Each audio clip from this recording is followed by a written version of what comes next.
part of the United States of America. My name is Frode, and I'm joined by Kriparian and Noxious on the desk here to bring you guys the weekend's action where one team is going to win a lot of money. We have $250,000 up for grabs. I couldn't be more excited. Krip, how you doing? Oh, I'm very excited as well. It's actually, I think most of the teams are going to win a lot of money, right? Yeah, actually third place gets, but one team gets nothing. Third place still gets at least $30,000. So that's a pretty good haul for the weekend. It's a lot of money. Yeah. I mean, for people that are watching, they're like, "What? I want third place. You know, hook me up." Not bad. Yeah. But Noxious, how you doing?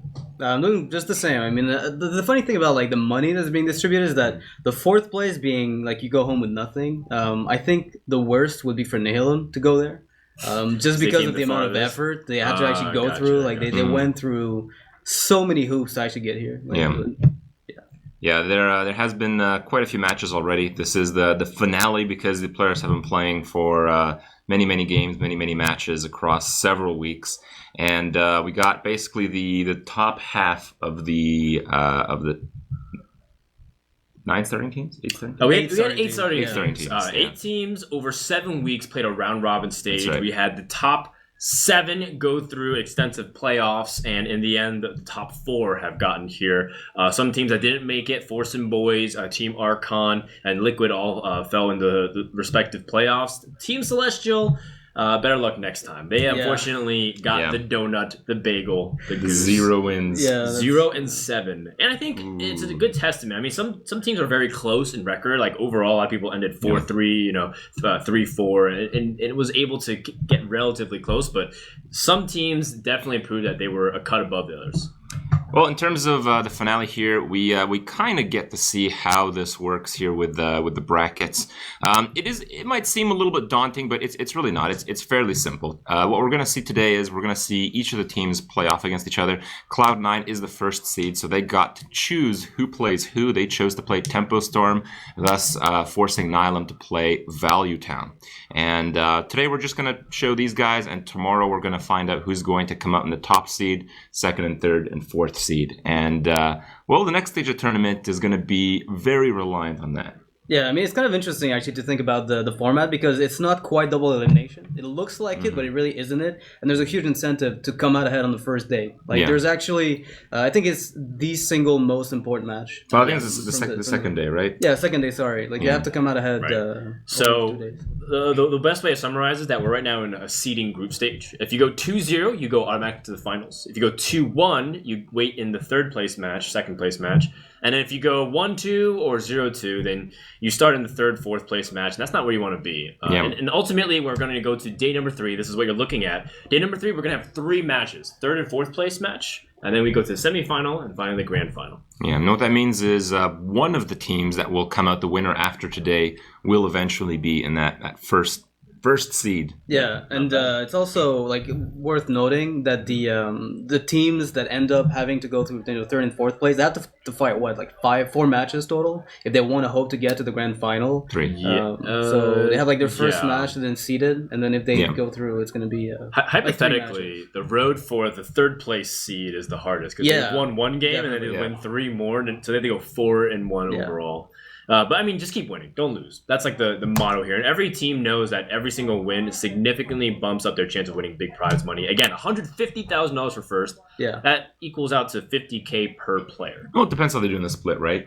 Maybe some players are more valuable. Right, yeah, that's right. Kibler gets everything. Kibler, as a master of duels, gets $149,000. Wow. That sounds fair. And then Dog and Trump can split the 1K. Yeah, I think that's fine. I mean, they're already fine, viewership-wise, they don't need it. Kibler in Texas, $500 buys you a lot of stuff. It's true. You can live. I actually heard rent here is pretty cheap. I mean, this house is pretty awesome, but I heard it's not insanely expensive as well. Basically heard it's not even expensive. Yeah, it's actually cheaper than my rent in California. So, rip me. And you live in a closet, right? Yeah, I do. I actually live the equivalent of a space of this casting desk. Oh, wow. Oh, that's good. That's I stay in the fetal position every night. Yeah, and the cool thing, I guess, is that you always feel at home at a casting desk. Yeah, I do. That's pretty sweet.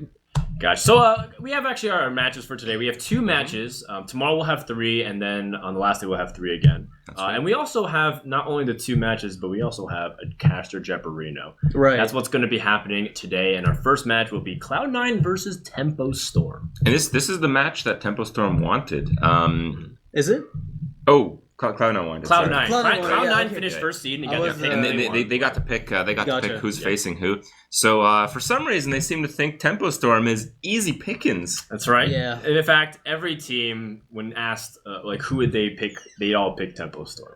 Wow. So- And actually, what happened in the playoff bracket, Archon got the pick because they were the first seed in the playoff bracket. They also picked Tempo Storm. So it seems like they seem to be the ones that people are targeting. Yeah, I was talking to actually some players who were mentioning, the thing about Temple Storm, and that's what I love about the team is that they're really innovative when it comes to decks, and they'll bring sometimes decks that you look at and you feel like they're unrefined, but they're actually like functional, and so people feel more comfortable facing off against rogue decks that might not be optimized, instead of facing off against. Okay. Yeah, Okay. that's what I've heard. I don't know That's if what that's I've heard. actually the case, though. This Yeah. is not out of. I heard him mouth. talking to Dog, so maybe he was talking to Dog. No, Maybe it wasn't he- Dog. It wasn't. But I saw it you guys could've been. chatting. The Complexity Bros, they were hamming it up. Well, That's cool, right? my little take on this is, I think Tempo Storm actually started out pretty rough when it Yeah, came 0-2. Yeah. when it came to the start of the league, and they've actually been killing it recently, especially since the turn of the Grand Tournament, where a few more things were possible, and it seems like Tempo Storm took advantage of that, and now they've actually had quite a bit of a break between the last games in the Archon Team League. So maybe in this period, Tempo Storm has some real surprises for us, and it feels. I mean, maybe overall they might be the sucker of the group, but I also think they're maybe even the most dangerous, just because of what they can prepare for this. Yeah, definitely. Yeah, they're really aware of the Asian metagame as well, which I think is like a little bit faster than ours as far as evolving. So very often you'll see the metagame be a little bit ahead, and they're keeping track. Yeah, it's definitely pretty interesting to see if that's the case here. But I think we're ready for our first match of the day, and so we're gonna hop to a crypt video before we start. So you guys enjoy it. Hey guys, I'm Crip. Now that we are here at the Archon house, all the guys are here. It's been a blast just to chill with them. Everyone's talking about Hearthstone, their impressions of what's going on. The best of 11, 6 decks conquest, that's been really successful since the start of ATLC. It's really brought a very clean, competitive format to the constructed tournament scene. Now that we just got TGT, and players are bringing their A-est of A games because so much is on the line. Coming into the finals here at ATLC, the top team, number 1 seed was Cloud9, and now with TGT, this is the kind of stage in the game where you can take a risk in a tournament and bring a deck that no one's seen before that you can absolutely break the meta on the spot, and this is basically the tournament to do that in. People really like the new Secret Paladin, but I feel like some of the old decks still work pretty well against it, and nobody's really seen like the dominant deck. Patron is still around, of course. I would have to say, based on just general tournament results, the mid-range Hunter, I believe, had the highest win rate across the qualifier games, and that deck has evolved a little bit with the Ram Wrangler, with some of the new Hunter cards. People are trying new stuff, and they're having some success with it. In the current time in Hearthstone, and with so much on the line, really the most predictable deck to win is one that we haven't seen yet. You guys should watch ATLC Finals because it's literally the time to see some really crazy decks. There's literally never been more money on the line in terms of the Hearthstone competitive scene. So really, this is going to be, at least for the foreseeable future, the height of tournament Hearthstone. So make sure you don't miss it. Check it out. Minion from the TGT expansion. All right, so thanks for that wonderful insight, Crip. I have no idea what I said. we're like, so what did you say in that video, Crip? Because we don't have the audio of the video, and then he's like, I don't even remember. Yeah. Well, the people that are still watching, I guess, are a fan. So, yeah, thanks, guys. Man, There 2 it is. priests in this lineup. That's actually really Yep. cool. And it comes from 2 players who love playing the priest Right. class. Gara is a big priest player from back in the beta days, and Kalento is one of the only brave players that brings priest to tournaments where there's a lot on the line. However, priest seems more viable nowadays, and in fact, people are ranking it as one of the most powerful decks in the metagame. Yeah. Yeah, there are a few tech choices you can make. Right now online, a lot of people just playing generally aggressive decks, and I think really a lot of the classic versions of Priest just work against that. We know, I think Kalento's favorite priest deck was just the typical control. Sometimes he played like the Death Lord one. I think Gar also really liked the typical control priest. But nowadays we even have the Dragon Priest making some leverage on ladder, doing pretty well against the aggressive decks as well. The differences among the teams, though, is Cloud9 went with a Warlock, and Tempest had a Mage. Yeah, and those are two classes where I expected them to not be the ones debating to be cut. Like, wouldn't you want to keep the Warlock and maybe even Mage, because it seemed to be popular with Freeze Mage and Tempo Mage, and wouldn't you be like debating to cut other classes like Druid and other things? But I guess now that TGT's developed a little bit more, we're going to see if it ends up working out for these teams. We have Warlock versus Priest to start things off. Yeah, that's a really lopsided matchup in favor of Warlock, usually, especially if it's, let's say, Handlock. Yeah, assuming it's Handlock. If it's Handlock, I suppose so. Versus Dragon Priest, I think it's a really rough matchup. Ecop's been playing Zoo. Yeah, he's been playing Zoo almost every single week. And if that's the case, then most Priest decks are going to do, I think, favorably against Zoo. Yeah, most definitely. It depends. I guess it's very one-sided either way, assuming it works out the way it's supposed to. Now, Priest has gotten much better in its consistency, and I'm going to assume this is Dragon Priest because I know Gara won't shut up about it, and he always talks about how great it is. And I'm going to assume Cloud9 is also running the Dragon Priest because that's what Kalento was doing last week. Well, the Dragon Priest, again, it does make a pretty big impact on ladder, but I haven't really seen it in like a high-level tournament play yet. I don't know if it's quite the same as the traditional priest, where you have just amazingly complex decisions where players like Gara can really show off their experience. It seems more of like a druid type of play. You just play your biggest minion every single turn. Yeah, that's also pretty fair as well. Well, that's a pretty good start for Gar. I mean, just having the Wormist Agent is a pretty good start. You don't really need the Twilight Whelp as much necessarily. It's a good bad start for the Warlock either, though. Yeah, it's a little. I mean, you need to find at least a 3-drop by the time turn 3 comes around. Otherwise, you're going to be blanking. If you get a buff here and you can kill the Wormist Agent, the Velen's blanks out and. Yeah, that's a really big deal actually. If Gara loses his first minion, it's going to be really bad. Do you think he might opt to pass just for the safety of it? Keeping the coin to have like a backup plan? No, I don't. I think it's Zoo. I think there are no backup plans. Yeah, you can't let him just play your best stuff every turn and hope for the best. Yeah, well, in this case, Ecop really needs that extra buff. Oh, there it is! Right off the top. That's huge. I can't even believe this. It is. I mean, it seems like a worse turn than the last turn. He has fewer stuff on the board, but I mean, it's not likely that Gar can actually follow up. Wow! Oh my goodness. He does get a great follow up actually with the North Circlet Power Word Shield play. Yeah. And it's actually Ecop that has no follow up now. Yeah. Unless what can you get for 3 mana that'll immediately answer this? Because it'll be a 1/5. Nothing really buffs it outside that range other than Power Overwhelming. Right, and that's kind of it feels a little bad. At least you can life tap on the back of it, right? So if you do end up power overwhelming, at least you have a follow up. Well, still not amazing. Some of these Zoo decks have had some weird cards. That'll do it. Yeah, that'll do it too. Yeah, but it's still a body on the board for Valence Chosen. It's not even that it has to be Valence Chosen on this either. It's just that Priest needs something to stick so that its hero power is effective. Yeah. Oh, you can actually play the North Shire and just draw a card anyway and outnumber the bodies. Also, the other option is just the highest tempo play with the Black Technician. Yeah, which might be reasonable considering on 4 mana you don't want to let your opponent get a really powerful board control, and Void Caller will be coming down. Yeah, that's really putting Ecop in a really awkward spot. I can't think of a single top deck that would stop this. Even if you do get what you want, you'd have to roll Implosion pretty high to get like a guaranteed board state. I think it's still alright, unless Gar finds an answer to the Void Caller. But I don't think there are many answers to the Void Caller in the Priest deck. I think the typical Dragon Priest actually only runs 1 Shadow Word Pain, and it wouldn't even really work here. Some run the Shadow Madness occasionally, but there's nothing to sacrifice it on anyway, right? So it's kind of irrelevant. I think it's going to have to be the case that he triggers the Void Caller on the following turn and Vol'jins if a big demon comes out. Well, he does play around Shadow Madness, because if he went face there, then assuming he had it, he could hit into the Void Caller, Shadow Madness, and Suicide. Now, there is an answer to the Doomguard. Even though it doesn't have power or Shadow Word Death to remove the 5 attack or higher minion, he still has a Vol'jin, and that's a really powerful removal tool at Priest. And sometimes just like Vol'jin timings can straight up end games because the tempo swing is too far in favor of Priest. So how do you play this turn? Do you just play the Valence Chosen, or do you go Northshire Heal and double trade? Never mind. I think consistently you're just making the most tempo plays with this deck because if the Warlock can't really get going on the board, it just limits his options so severely. Yeah. So I guess if you trade, you have to at least be prepared for the follow-ups. Yeah, he also He used, is. He has used, black and corruptor. Yeah, but Yeah, that's true.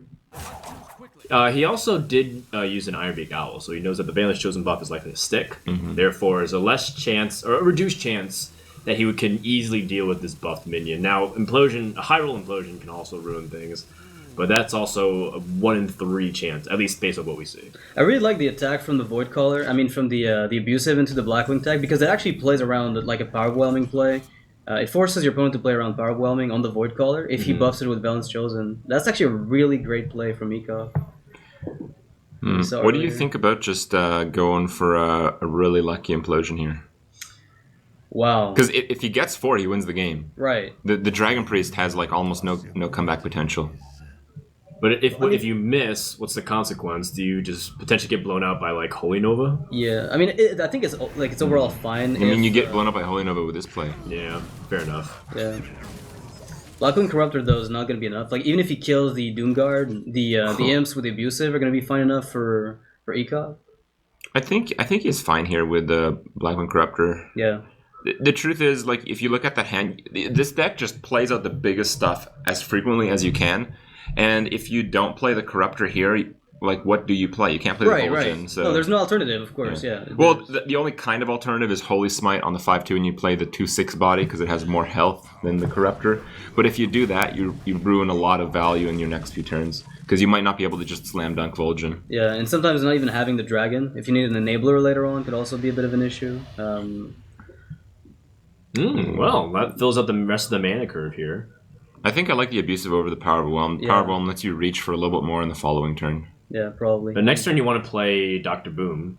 So that 7 mana is out. That's still fine because, like, probably one of the imps or one of the boombots are going to stay alive, so you still have more reach on the turn after that, even if you have to make that play. Alright, Cabal Shadow Priest on curve. Yeah. What do you steal? The egg because of threat? Just the threat. I mean, those minions are not worth anything. If you steal any of the either ones, it just dies to the board. The other one, Sure. Not to mention, you do have ways to activate the egg to make it really live as well. If you have a second Valence Chosen, you can make that. Or the Holy Smite. Yeah, you can Holy Smite your own thing. I think you want to save that for Vol'jin, though, Right. ultimately. Yeah, Vol'jin generally. Smite is the dream. And it's going to happen on the Dr. Boom if Ekop is going to do that, but I don't really see an alternative. Spectator mode glitch from Ekov's perspective, definitely. Yeah. Yeah, Ekop's but we living in know the past. it's on the board just based on the perspective we have from Gar's side. Yeah. So definitely going to be a Vol'jin. It has Holy to be a Smite. Boom. I mean, actually, I think the dream is Vol'jin Holy Nova, by the way. Oh my god, yeah. that is the I think that is the absolute biggest dream. Yeah. Oh. That's the only one card answer to Dr. Boom, right? Or Light Bomb kind of works. Yeah. Depending on your Also board state. Twisting Nether. I mean, you still lose. Again, on curve. You might lose some on stuff. curve. Though. Yeah. Unless you have Molten Giants, then you Twisting Nether Molten Giants. Oh, wow. Yeah, that's there you actually great. Okay. Yeah, you take like 8 from the Boombot, so you enable them even faster. Yeah. That sounds like a great play. All right. Well, I think it has to be exactly that. Yeah, I think he's wondering if he trades at all first for it, because maybe he gets higher chance of the Boombot hitting the egg, and then he can Vol'jin Smite. There's also I like legitimacy that. That's actually a great point. Nope, that's gonna miss. Oh, that sucks. 4 damage to the face. I mean, Well, It's better than the Cabal dying. yeah. But the ball that's could've the only been situation. disastrous. wow, that's 6-7. I mean, look at the amount of investment Ekov's gonna have to make to remove it. Is he gonna make it though? I I don't mean, he think has so. double Power Realm in his hand. Yeah, like I here don't- comes Doomguard. And Like then, it's guaranteed. Yeah, 100%. That's how much damage? With the boom hitting face, I think that would be lethal actually. 4 damage to the face. Yeah, of course. Yeah. I think he only needed 3. But anyway, it's no Doomguard this turn. He's gonna power whelming the Vol'jin down, and then if he kills off the Cabal Shadow Priest with that Boombot, Yeah, wait, what if the egg pops? I mean, the odds are the same, but do you have to take that all in, or do you just go face and let the priest try to... I mean, he's gonna beat you down over 2 turns if you go face, that's a problem. Yeah, you're probably dead if you go face. I think you might have to go too face there. Yeah? optimistic. Because Priest can heal. Yeah. So if it just ends up being really defensive, it's not that good. Wow, 6 damage to face from Boombots. That's not too bad. Yeah. Until you realize it's actually just a little bit above average. It's alright. Second power whelming being used here. This is not looking good for Ekop, considering that Gar has now some other ways to load the board with the Twilight Guardian.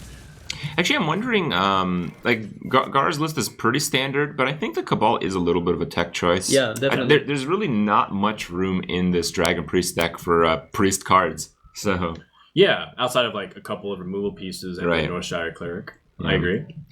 Just because it's so dragon synergy based. I feel like Gara is just one of those old school priest players that just doesn't want to give up on some of these tools. So I wouldn't be Right. too surprised if he even had a second one. Because Cabal feels so good when it works. Right. Yeah, It's like just- even a it's one of shielded the mini-bot, right? amazing tempo swings. And now more than ever, there's just more minions that are 2 attack or less because TGT has introduced it. All right. Molly plays the Azure. He still has the taunt. He's got Ysera. Yeah. He doesn't I want mean, in-game boss we to get talked value. about how Ecop was probably going to lose this game if he went face, but I don't see how he's going to win the game If now. he didn't, yeah. He used a Doom Guard. Yeah. He used And 2 both powerful Power wings. Is he playing like Mal'Ganis? It's like that's probably the key. And if he did, he needed to draw it like right then. I think if you have Doctor Boom, there's a really high chance you have Mal'Ganis if you have the Void Callers, which he does. Yep, fair enough. Yeah, I like the play man. the Gara made when not playing the Dwight Guardian, making sure that he doesn't spawn more 1-on-1s from the Imps. But Not he that it's juggles going to be like a huge twice. deal, but... No, that egg has been immune to everything. Not that Uh-oh. But what's scary is now another juggle can just land on it, and then that's another Yeah. problem he has to deal with. Yeah. So I think, Actually, yeah. one of the coolest cards here would be a Holy Nova, I believe. That would be devastating. And you definitely have Holy Novas in these decks. Oh, well, does that help at all? Not really. No. Yeah, it's actually probably not doing anything. I think it actually does Yeah, nothing. it's harmful. Actually, Yeah. it hurts you. Mhm. It hurts you. I don't think you want to play Light Bomb. I think you would. I mean, there's no hand from the Warlock you'd consider just dumping your whole board here. Dragon, Northshire even. Would you play Sarah? Or is that too little, like, value? Yeah. Because the thing is, you're not putting a threat, right? Like, it's a delayed lethal you're putting. I don't like Ysera here. Okay. If you play Ysera, you basically force Ecop to go face, and because you don't have the taunt, It's he risky. might actually win that way. Yeah. All right. And you don't even have enough like clearing power outside of your Sarah Awakens. Sarah will only attack 1 minion per turn. You have a lot of ways to take out these smaller minions with just bigger, smaller minions. Yeah. This Dragon Priest is working super well. The choice to bring it so far is like kind of panned out. If you expect, especially Cloud9 to bring the Ooh. Warlock at the zoo, All right, not bad. Yeah, that's a pretty good card. it's helpful in a way. But he still can juggle on the deck. That'd be disastrous. Yeah, of course, Well, it'll happen. 100%. I honestly think Ecop needs to get lucky enough to kill the Drake with juggles here. Which is there's a lot of 1 juggles. out of that- 5. Yeah. Oh, that's right. He has the Imp Gang boss. He has Imp Gang Boss. He has 2 off the Creeper, and he has 2 creatures he could play. It's not It's impossible. a ton of but juggles. The egg but is he has to likely get lucky, right. yeah, because if it hits the egg with any of those, he's basically making. Right. He's resetting. He's losing ground on the board. No, to the face. Wow. Juggler's just smorking it. I mean, it's typical though. Actually, everything's just been smorking. Yeah, into the face. you're The- right. The Yeah. boom bots. Oh! That has to be it. There's no way you come back from that. No way. You guy was telling me how good he was feeling today too. He was Yeah. like winning Mario Kart before the I don't- game began. I don't even know if I like that. I feel like you have to go for more lucky juggles. Yeah, you just Yeah. like pop In order- up the. It's that time of the game where you just have to Exactly. get really lucky. Wow! This is Confessor. okay. So this is a card that I know Gar loves to death. The Confessor Paletrus. He says it's. He even thought of replacing Ysera in the deck. He's the right? best. Yeah. I'd Well, probably replace it. it's a half decent light bomb, but you have to attack with a 4/4 into that. Yeah. So Confessor, please enlighten me, Frodan. Does Gar play it? Because it's just a win condition that sometimes priests truly lack, and it's one of those really it's just one of those super taunt minions. Like you have to remove it. So like, and priest is pretty good at controlling the board early. Part of what makes Confessor Paletrus like you think twice about it is that it feels slow. It's Yeah. like, how do I get a chance to play it? But this deck excels so much at early game board control that there is a realistic chance you can get value off of it. All right, well, let's see what kind of value we get. I've only seen this card once, and it chill, wasn't a Baron highlight Devin. reel. Chill Very Maul is what I Devin. want to see here. That'd be Oh absolutely man, that'd be nasty. crazy. It can't be that. It can't be that. Let me lower up the channel. Oh, only a 5/8 minion. For 2 Boring. God. For Yeah. 2 mana. I actually saw the Confessor Peltress in a highlight reel where it was in arena. He played one, got Chilma. Then the guy played a second Confessor Peltress, Oh, sick. and when he healed, he got 2 Confessor Peltress from the 2 Confessor Peltress. What? Oh goodness. That's great. That's insane. I think I'm gonna play her in every deck now. Alright. That's it. Like straight Well, Gara basically played 10-12 worth of stats with a potential for more. Yep. Ecop drew a 3/2 creature that does 3 damage to him. Yeah, that sounds like a very good play right now. Like you get yourself down to 13, so the game is Yeah. lost faster. You can move on with your life. There's Yeah. too many targets that you just want to remove as well. Like Yeah. you want to kill the Confessor Paletrus. You do want to stop the priest from drawing cards, so that way you can outpace it. But now, like Ecop, I think he's just thinking if he can win from this position, and I'm pretty sure the answer is no, because even if he deals with this threat, then Ysera comes down onto the board, and that's another win condition in itself. Yeah, if the priest hand was empty and you cleared off the board and got a lucky Doomguard, you might think you can get. What like is the another best 7, case 8 here? damage. You have to remove as much damage as you can off the board. But Yeah. can you? No, I think you just can't even He's play around just lethal. dead. Yeah, he's just dead. on board. So Well, first game it. to Gara. Oh man, Tempo Storm gets on the board. that's right. There But we you know go. what? It's not a sprint, Crip. It's a marathon. It is a marathon. It's usually those last few points that really matter. It's Again, like you guys. could be up 4-1, and Yeah. then just like it goes to game 11. Exactly. If you guys are just tuning in, we are basically playing the same type of format as we have in the previous weeks, but much more is on the line, and well, we'll have to see now with TGT. Now with that, we had a little bit of time to like ferment some of the card synergies in these players' minds, and maybe come up with some really cool stuff. So That was good. So what do you guys think? I mean, the Confessor Paletris, I explained maybe why Gara likes it a lot, and you got to see it function against a fast third deck. Do you have any changing opinions on it at all now you've seen it, or is it just like too small of a sample size? You need to see more games of it. I think that card could have just been any card, and he would just play Ysera instead for the same effect. Okay, fair enough. Yeah, I mean, I think the swing potential of it in many matchups is good enough to actually justify playing. But I don't know if I would cut Ysera necessarily. Like, that's, I think, the biggest deal. Against control decks, I guess you get an extra threat for free. So they have to answer, like, another legendary and Paletris guaranteed. So that might be worth it. It's just interesting because everyone always talks about how fast the metagame is, right? I mean, these guys, they seem to be in good spirits. Actually, this is from Kalento earlier. laughing. This is kinda pre-recorded, weird. for sure, pre-recorded. Yeah, nobody's smiling. I mean, Kalento was saying yesterday, he was talking to me about how the metagame is, like, super fast, as you mentioned. And he seemed a little frustrated with it. He's like, ladder is 80% like aggressive or fast decks. But we saw Dragon Priest do super well, so there's got to be room for those slower Confessor decks. Paletris. Right. Yeah. Yeah. And it could have been very polarizing too. I mean, I think it's still almost impossible to lose with like the hand locked variations against Dragon Priest. Yeah. Well, and you know what's really important is that even more, it's already important in regular Conquest, but in Team Conquest, if you get to know a specific archetype of a class, like it's Zoo, and you win against it, that Warlock has to be played again, and now you can start cornering it based off of that knowledge. Exactly. So that was a huge win for Tempo Storm, and I think Cloud9, they're still feeling in good spirits, but they definitely are not happy about that. Yeah, if you look at the lineups though, like what does the Zoo from ECOP want to line up against? There's a Druid that it has a slight advantage over, maybe less now that there's Darnassus Aspirant.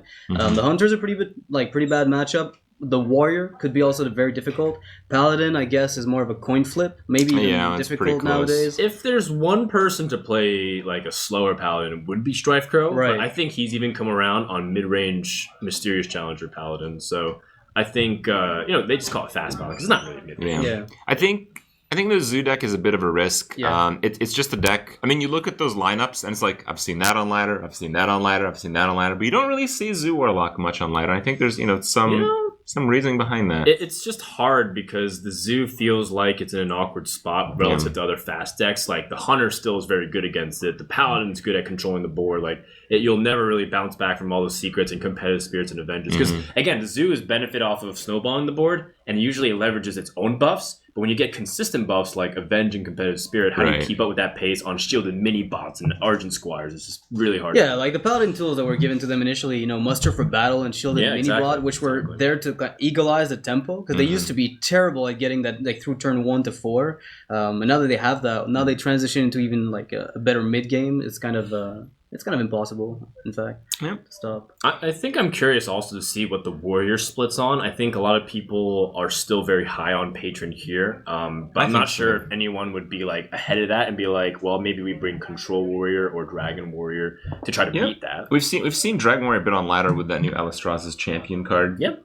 Yeah, it's cool. I haven't seen it be too successful, but I'm actually really hoping they bring it because I like the spikes. I really like some of the new cards seen play. I mean, what Gara brought was pretty cool. Get some cool. ideas flowing. It makes sense too, because if you think about it, the Confessor Paletris, it's all about securing your early game board, and that's where cards like the Cabal Shadow Priest make sure you don't die early on. That makes sense, and that's where like all these tech decisions might synergize, as opposed to like, I like this card, I'm putting it in. It actually has an overall strategy. That's how I play Lore Walker Show everywhere, right? Like sure, and it seems like it makes a long sense, but then maybe he's weaker against some other kind of decks. So I'm pretty excited to see this Warriors. because Kalento yesterday was talking about like Alexstrada's champion, as you mentioned, and he was saying there's probably a minion-based warrior deck to make with it that is, dragon-based, but not on the control side. Really, just like minion-heavy, like mid-range dragons. Yeah, something along those lines. He's been building a deck like this, and it worked really well on ladder yesterday. Well, here's a spoiler alert. Anything Kalento builds It kinda works on well ladder, yeah, okay. He's climbed in a number 1 countless times with decks that Point should have taken. no business being there. Right. Yeah, he's also kind of played a bit risky in some of the bigger tournaments he's attended. He just brought like completely new decks. Yeah. I think when people were saying how there was like 8 classes in the game and then there was priest, and then next week we actually see Kalento take like a tournament by storm with an anti-aggro priest deck, something like that. Open tournament. It gets like 256 players. Exactly. Just brings priest and wins. Yeah. All right, so the players are getting ready. Amaz is overseeing the entire process. And one thing we didn't talk about is that trophy there. Amaz is kind of blocking it there, but we'll see it again. I thought you were in a calling second. Amaz the trophy, and it's like, Oh, that sounds Well, good. there is the trophy. Yeah. It's reflective of the Archon League Team League Championships logo, I believe. I'm looking behind me. It says Archon team on it. Oh, Yeah. that's interesting. So if you interesting. get it, if you win, you're actually So- recruited. Oh yeah, that's how it works, Yeah. right? Oh, wow. So they induct a new member. It's a ceremony. Yeah. Wow. Pretty sure it's what a what they prize. signed. Which is why they tried to get out of it, so they couldn't What a recruit prize. their own team members. All right, but it does look pretty cool. I mean, most tournaments does. kind of just buy trophies and just go with whatever. I'm I pretty kind of like the custom. I'm pretty sure you can't put that in your carry-on though. That's probably a legal weapon. Right. Oh, it's a weapon. In a lot of ways. Just look at how sharp those edges Right. are. Maybe it has like some disassembly and reassembly potential. Would you do it? Oh, All right, well we know what they're both playing. Yeah, looks like it's gonna be a Raging Worgen OTK. Yeah. I hope so. Magnetor Alpha with Charge. Kalento was playing that on ladder yesterday. It was a beautiful moment. Yeah. Wow. Yeah. I think I know what that card is. Yeah. The It's like 5-3 the with faux the, reaper. I have not Yeah. seen that play. it's magnificent with Charge +2 attack. It's like the best and most amusing removal in the game. But Remove 3 cards off the board. yeah, interesting, to say the least. It is pretty cool. and lose the Magnetor, of course. Well, yeah, Kalento is known for his very, very consistent Grim Patron play. I think Typed has played like some really wild turns. I think if there's any like very strange Grim Patron play, it's going to come from Hyped. But I mean, it always gets me thinking, and it certainly with Grim Patron, it's one of those decks where you want to learn more, even though. It seems like a very non-standard counterintuitive play. You always kind of learn something. You always learn there's maybe another option to playing the deck. Yeah. The Unstable Ghoul, I think, is a really big card to play in that deck. It's one of the trickiest ones to land because sometimes you want to play it early, sometimes you want to play it mid-game, sometimes you have it on the board and you need to get rid of it, especially in the Patron Mirror match. So Well, one thing that is still unanimous in this matchup is whoever can grab that early game board control usually has an overwhelming advantage. Kalento already has a Grim Patron in hand. If he gets, the Death's Bite and then able to whirlwind something out and just get 4 patrons, then it's just really difficult for Hype to come back from that spot. Yeah. well, there it is. Bite. Yeah. We're missing the Inner Rage, I think, to seal this in like a very Kind of. Yeah. I mean, you also can just play on curve. When you go second, you have to coin, so you can't like coin out Death's Bite and then play Patron. So you usually just play it on curve, and then you even have the coin whirlwind on 5. Well, if he's playing the Acolyte, he definitely has to Inner-Rage it, I believe. Just because otherwise that card might be dead. He has no other combo with it.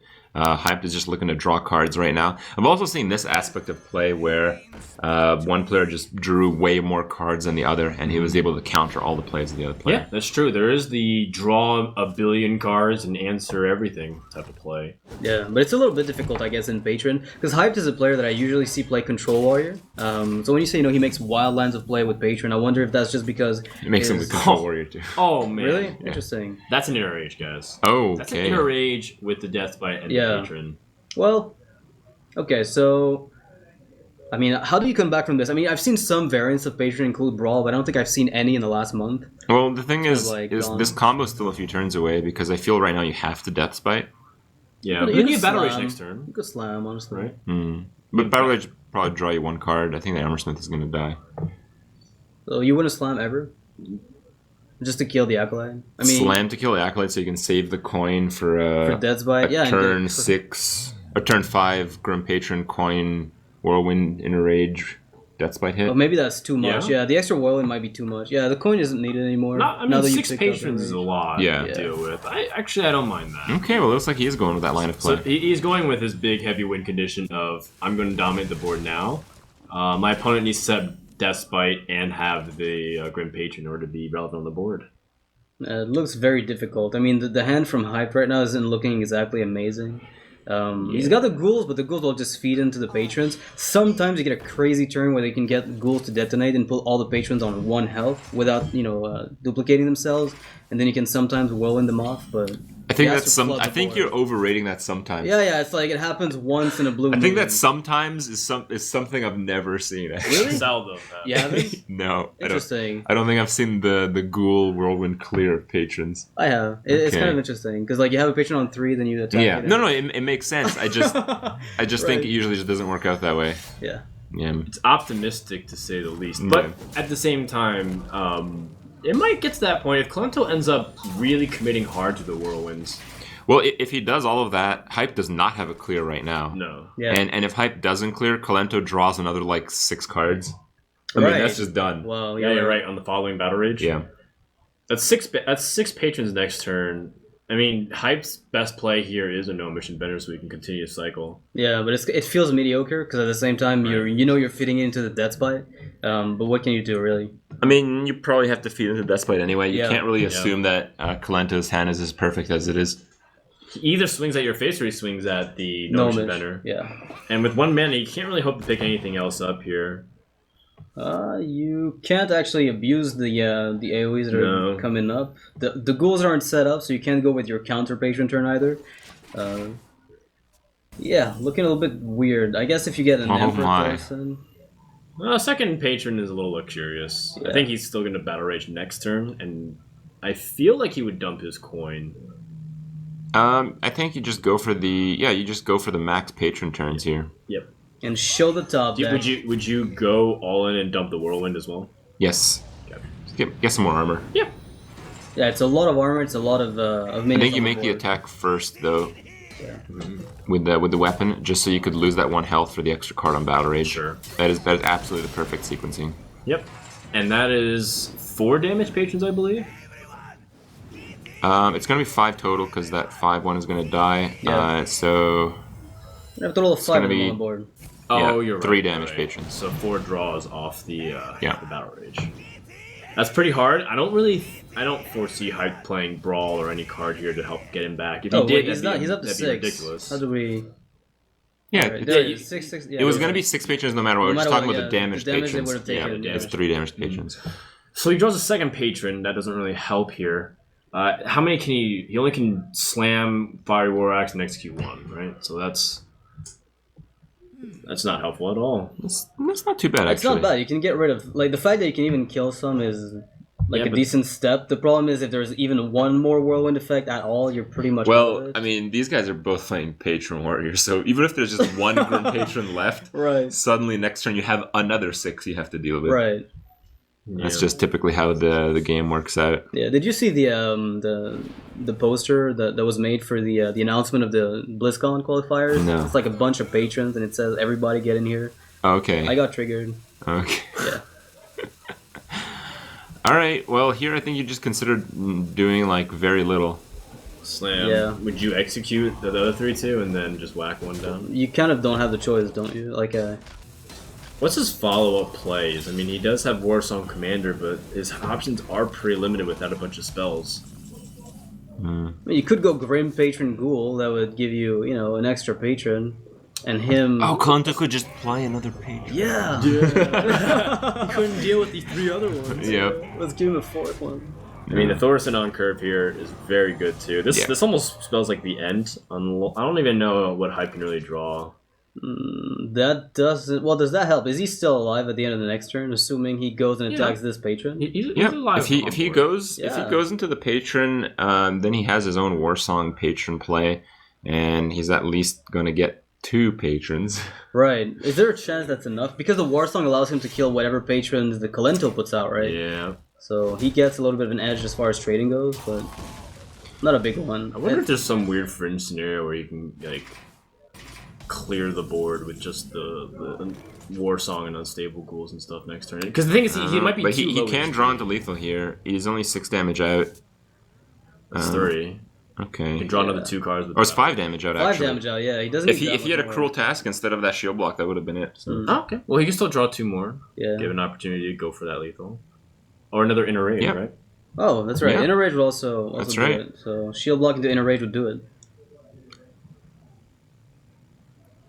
I was thinking about it. He probably knows something bad's happening next turn. So Yeah. he's calculating the odds of drawing lethal, and I think they're pretty reasonable. Oh yeah, Battle Rage is even better. He already got 1 piece, so... Oh! You got that Dual same wield. piece twice. Yeah. Gotta dual wield these axes. Wind Fury, the Fire War Axis. Yeah. I think I like the Acolyte Fiery War Axe play here. Just because your opponent's going to be so low, it doesn't actually matter if you give him another patron. Goodness. Okay. He wants the Whirlwind effect to create more patrons on his side. Okay. That seems fun, too. I mean, honestly, I think any of these options are okay. I mean, that Whirlwind Oh, effect... can he do whatever we were talking about earlier here? Yeah. the board maybe clear with he the can unstable actually. Yeah. I think he can. Like this is probably the moment to do it. If ever. It's I don't gonna be know, now. though. There's a 3-1 patron, so it ends up spawning 1 based off its absence, and... Yeah, but that's know fine if because that's you gonna have 2 work. ghouls and a whirlwind and the death bite. That's a lot of AoE. But you have to attack at least 1 ghoul into the Emperor if you want it to die from AoE damage overall. I think you can't do it. Because... You have to spread around the ghoul on not a patron target, so I think it's pretty much over. If you could attack the 2 patrons with the ghouls, I think there might be a way, but since you can't face tank any of the You just minions- can't equalize the Grim Patron health. yeah. It's always like a bit lopsided. Yeah, so he Hype's just gonna ends end it. not even try. Yeah, put himself out of the misery, I guess. It's like this is typically the way the matchup goes, right? Yeah. Like sometimes you have a crazy comeback with frothing, but usually turn 5, like a first guy to get patrons out just takes it. Alright, well that first guy is Kalento, and he gets Cloud9's first point on the board A there. very big one, too. But at the same time, I think players on every team are accepting of the fact that patron just goes through. Like, I don't Yeah. think they're like, oh no, like, so many weeks it's not patron been the got case. So it's actually a best of 9 is what you're saying. Right. yeah. Okay. I mean, we say that like I think every week, but it turns out like maybe like 1 in 3 weeks that we've cast so far, it's just not the case. Like That's true. Like, sometimes patrons fail. yeah, they're just at least in the past there used to be a lot of decks that just counter the top deck, and I mean that was patron. So I think that actually still is the case. If you look at some of the lineups, patron often doesn't do terrific against hunter. Often it loses to druid. Paladin's way stronger now. It's still probably a good matchup for patron, but I mean you wouldn't fault them for getting run over by secret pally these Yeah, days. because it's really fast. But, Warlock is the zoo instead of the handlock. So that's a really big plus there. Because if Temple Storm lost that match and then Cloud9 had the handlock, that'd be a very dangerous scenario. Yeah, I think the Zulok, as we were talking about earlier, might be the downfall of Cloud9, just because it's that one deck that doesn't seem to have anything that it matches up super well against. It has like a 65 or 70% upside over it. Not anymore, at least. Now the Druid's a little bit better at being consistent with the early game. Looks like Hyped and Gara are talking things over. Of course, Eloise is not here in America. She's landlocked in China due to some visa problems. Her and RDU could not make the event, unfortunately. So they will be playing online. Yes, remotely. Remotely. We will get their webcams and everything. Don't worry. Hopefully. Okay, so now we have Hype coming off of a loss. All the rules in the past few weeks are still in effect. We still have the bench rule. We have an actual bench for you guys. We literally have a piece of wood for them to sit on. Yes. Yeah. It looked very uncomfortable. Oh, they should be. Well, how do you do if there's like a triple bench, right? Do they just all go sit there? They all sit there and they can't leave for the rest of the day. The rest of the day? Yeah, they have to share the bench with whoever gets benched from that point. That sounds really cool. All right, well, I wonder how many players can be benched at once. 3, we had it last time, didn't you? Could both teams have bench players? No, they couldn't, because like one has to win, right? Right. Well, as soon as someone wins on the team, they get unbenched. Right. All right. So I have to ask a question because I get a lot of answers that are different. Like Secret Paladin and Patron, they're both tier 1 decks, but some people say Patron is very favored. Other ones say that Paladin is like 60% against Patron with the secret variants. Is it just a mid-range one? Or? I just feel like the main win condition for decks in general against Patron is you just run them over, and Paladin does that.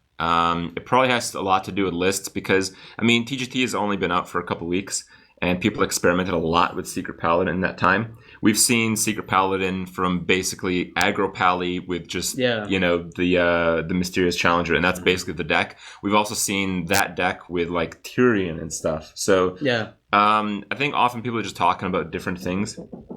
So it's kind of hard, I guess. If you, I assume like the mid-range variant would be better because you've got Shredders. They're more sticky, like against say a patron deck. They, like Warriors have trouble dealing with it. I think I actually favor the more aggressive one because the more aggressive decks run double Divine Favor, and Grim Patron needs to actually hoard cards until like turn 6 or 7.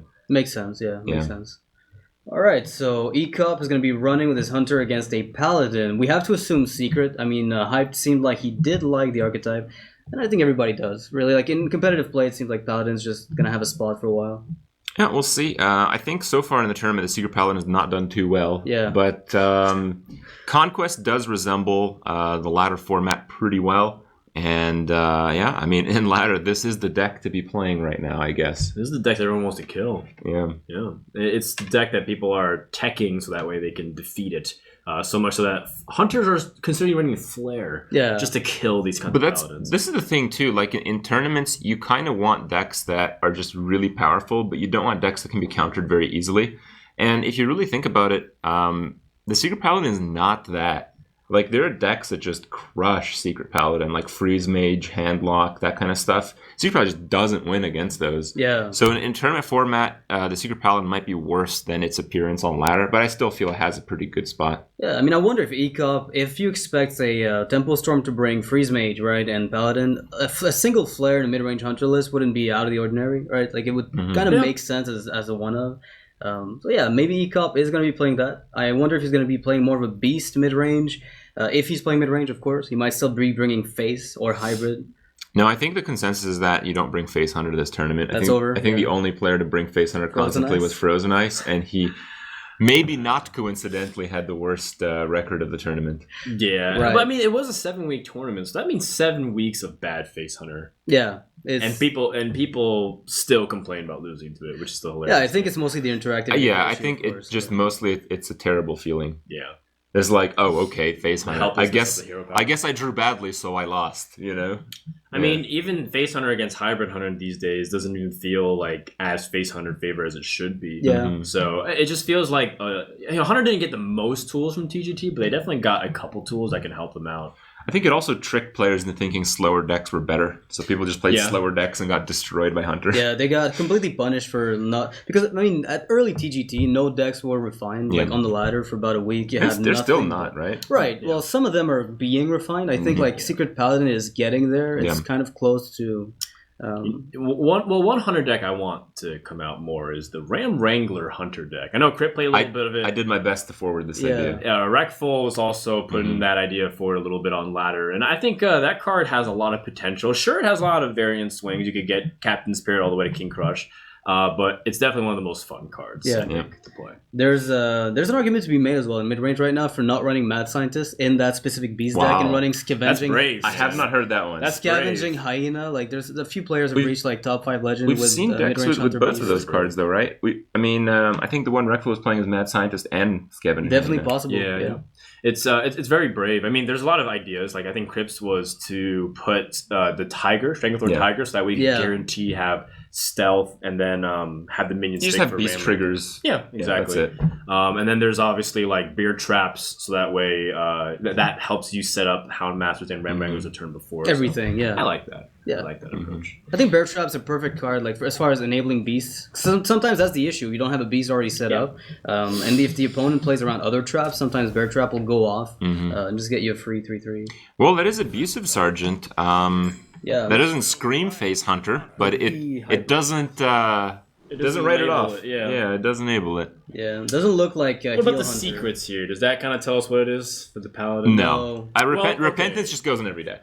Repentance is one of those flexible spots, and I think that makes me lean towards this being a very fast Secrets Paladin as opposed to the mid-rangey type ones. Yeah. But even then, the fast ones might even throw in like just a Dr. Boom, and then it's like, oh yeah, I top out Dr. Boom, but I have like curve 1 to 4. Kind of like if you look at the Hybrid Hunter, right? Like they're face Hunter, but they curve with 2 high mains and Doctor Boom, where you have Paladin, aggressive, just playing 2 Mysterious Challengers and the Doctor Boom. Well, you have the option of Freeze Trap or the Owl here. The trap looks good. The trap does look good. Often later on, it just hits on a 1/1. So I think in terms of the game overall, the Freeze Trap is much less valuable as the game progresses. Yeah. While it does basically the same job here. All right, so Eloise is definitely going to try to get a free ticket to triggering the trap with the 1/1, but the problem is Ecop can deny that as long as he wants. Yeah, and then No, he can't. If she plays Redemption. Yeah, she has to play Redemption in order to guarantee the trigger. and then that would give a minion to stick on the board for Blessing of Kings. Yeah, I Right. think that's the right play. Yeah. Ecop's hand looks well prepared against Secret Valley, at least. I mean, he's got the bow. He might get a charge off of it because it might be developed before the minions end up attacking, and the owl denies any kind of crazy buffs. The crazy thing is Redemption might trade for Unleash. Wow. Oh yeah, because the Unleash would be able to attack everything twice into it. Well, she goes for it. I mean, she already committed to the line that this is not explosive trap, right? Mhm. It's not some mind game. Right. So she needs to go for that redemption play. All right. Well, Ecop also has the bow. So Ecop has some choices here, and none of them are terrible. And he's still got the double Unleash. Right. So you have to think he's in a good spot. Yeah, he needs to play around, Noble Sacrifice. Has he? No, he's already played the around Noble that. Sacrifice is something to be concerned It's already about. been played around, but like the new secret that came out, you have no idea what it is. So Noble Sack could be an issue if it's Noble Sack and Avenge. Since you play the bow, you can't owl, which forces you in a bit of an awkward spot for the Right. following turn. He might even opt to try to attack first and then evaluate, because if it is Noble Sacrifice, then Unleash might be better. Why is the secret sideways? She doesn't have 2 secrets up, does she? She does. She does, She yeah. played Avenge on turn 1. Oh, I And she missed has that. Redemption. All right. So that's why this is really complicated for Ecop, because he has to decide if it's going to be Noble Sacrifice. Is it going to be a redemption? Yeah, either way, it's a little bit troublesome. I mean, if Noble Sacrifice there, I guess it kind of acts as a redemption in this case because it just spawns an extra Right. minion. Either way, you can treat it the same. It can avenge the minion that it spawned in some cases, but I guess not in this one. Yeah. Right. Yeah, but then 'cause- this needs to trade into the 1/1. Right. I think if the secrets were played in reverse order, Avenge could trigger on the minion that was spawned. In which case, Ecop's play would have misplayed half the time. Right. So Ecop's still in a great position. That's with so so many interesting. things. That Yeah, is it is. really, really interesting. It's also the player order, I think, right? There's something like somebody did the Hearthstone science on this. It also depends on who has the player priority. So does this deck Alright. play Divine Favor anymore these days? Some of them do, some of them don't. It's hard to tell. Thank you, Crib.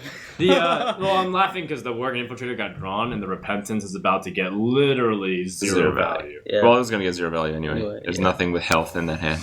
Yeah.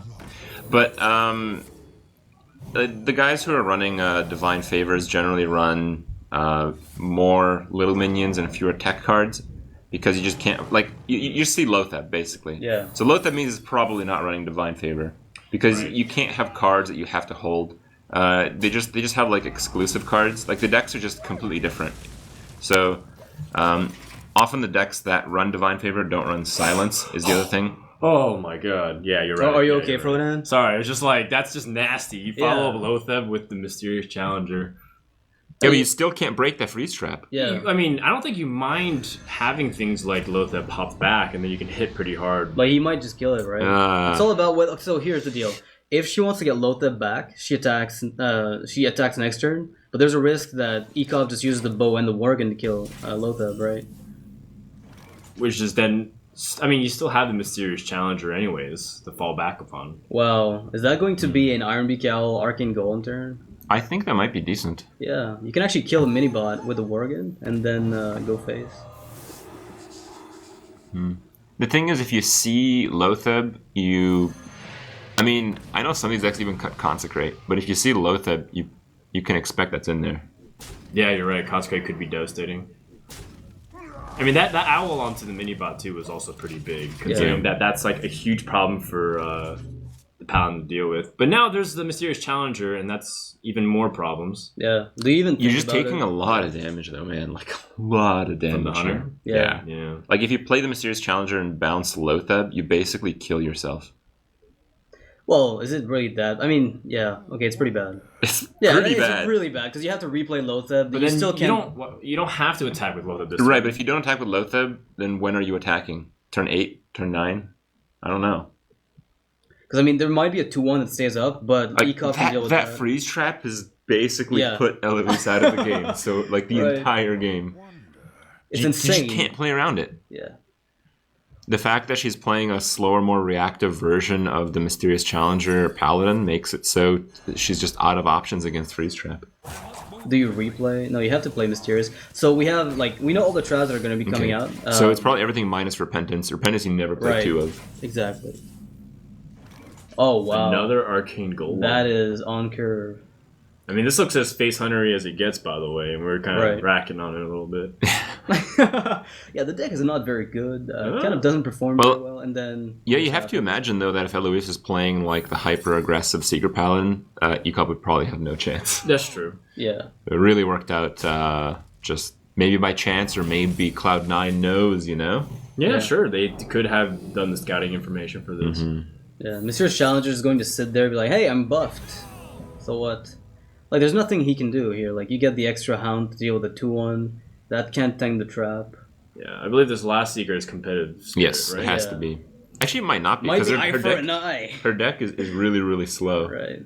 But what other suit could it be? It can't Eye be for an eye. No, it can't be right? anything else. It can't be. There's only 6 Seekers as well, so I don't think... It would have to be another Repentance, right? Yeah. And it's not. Okay, good.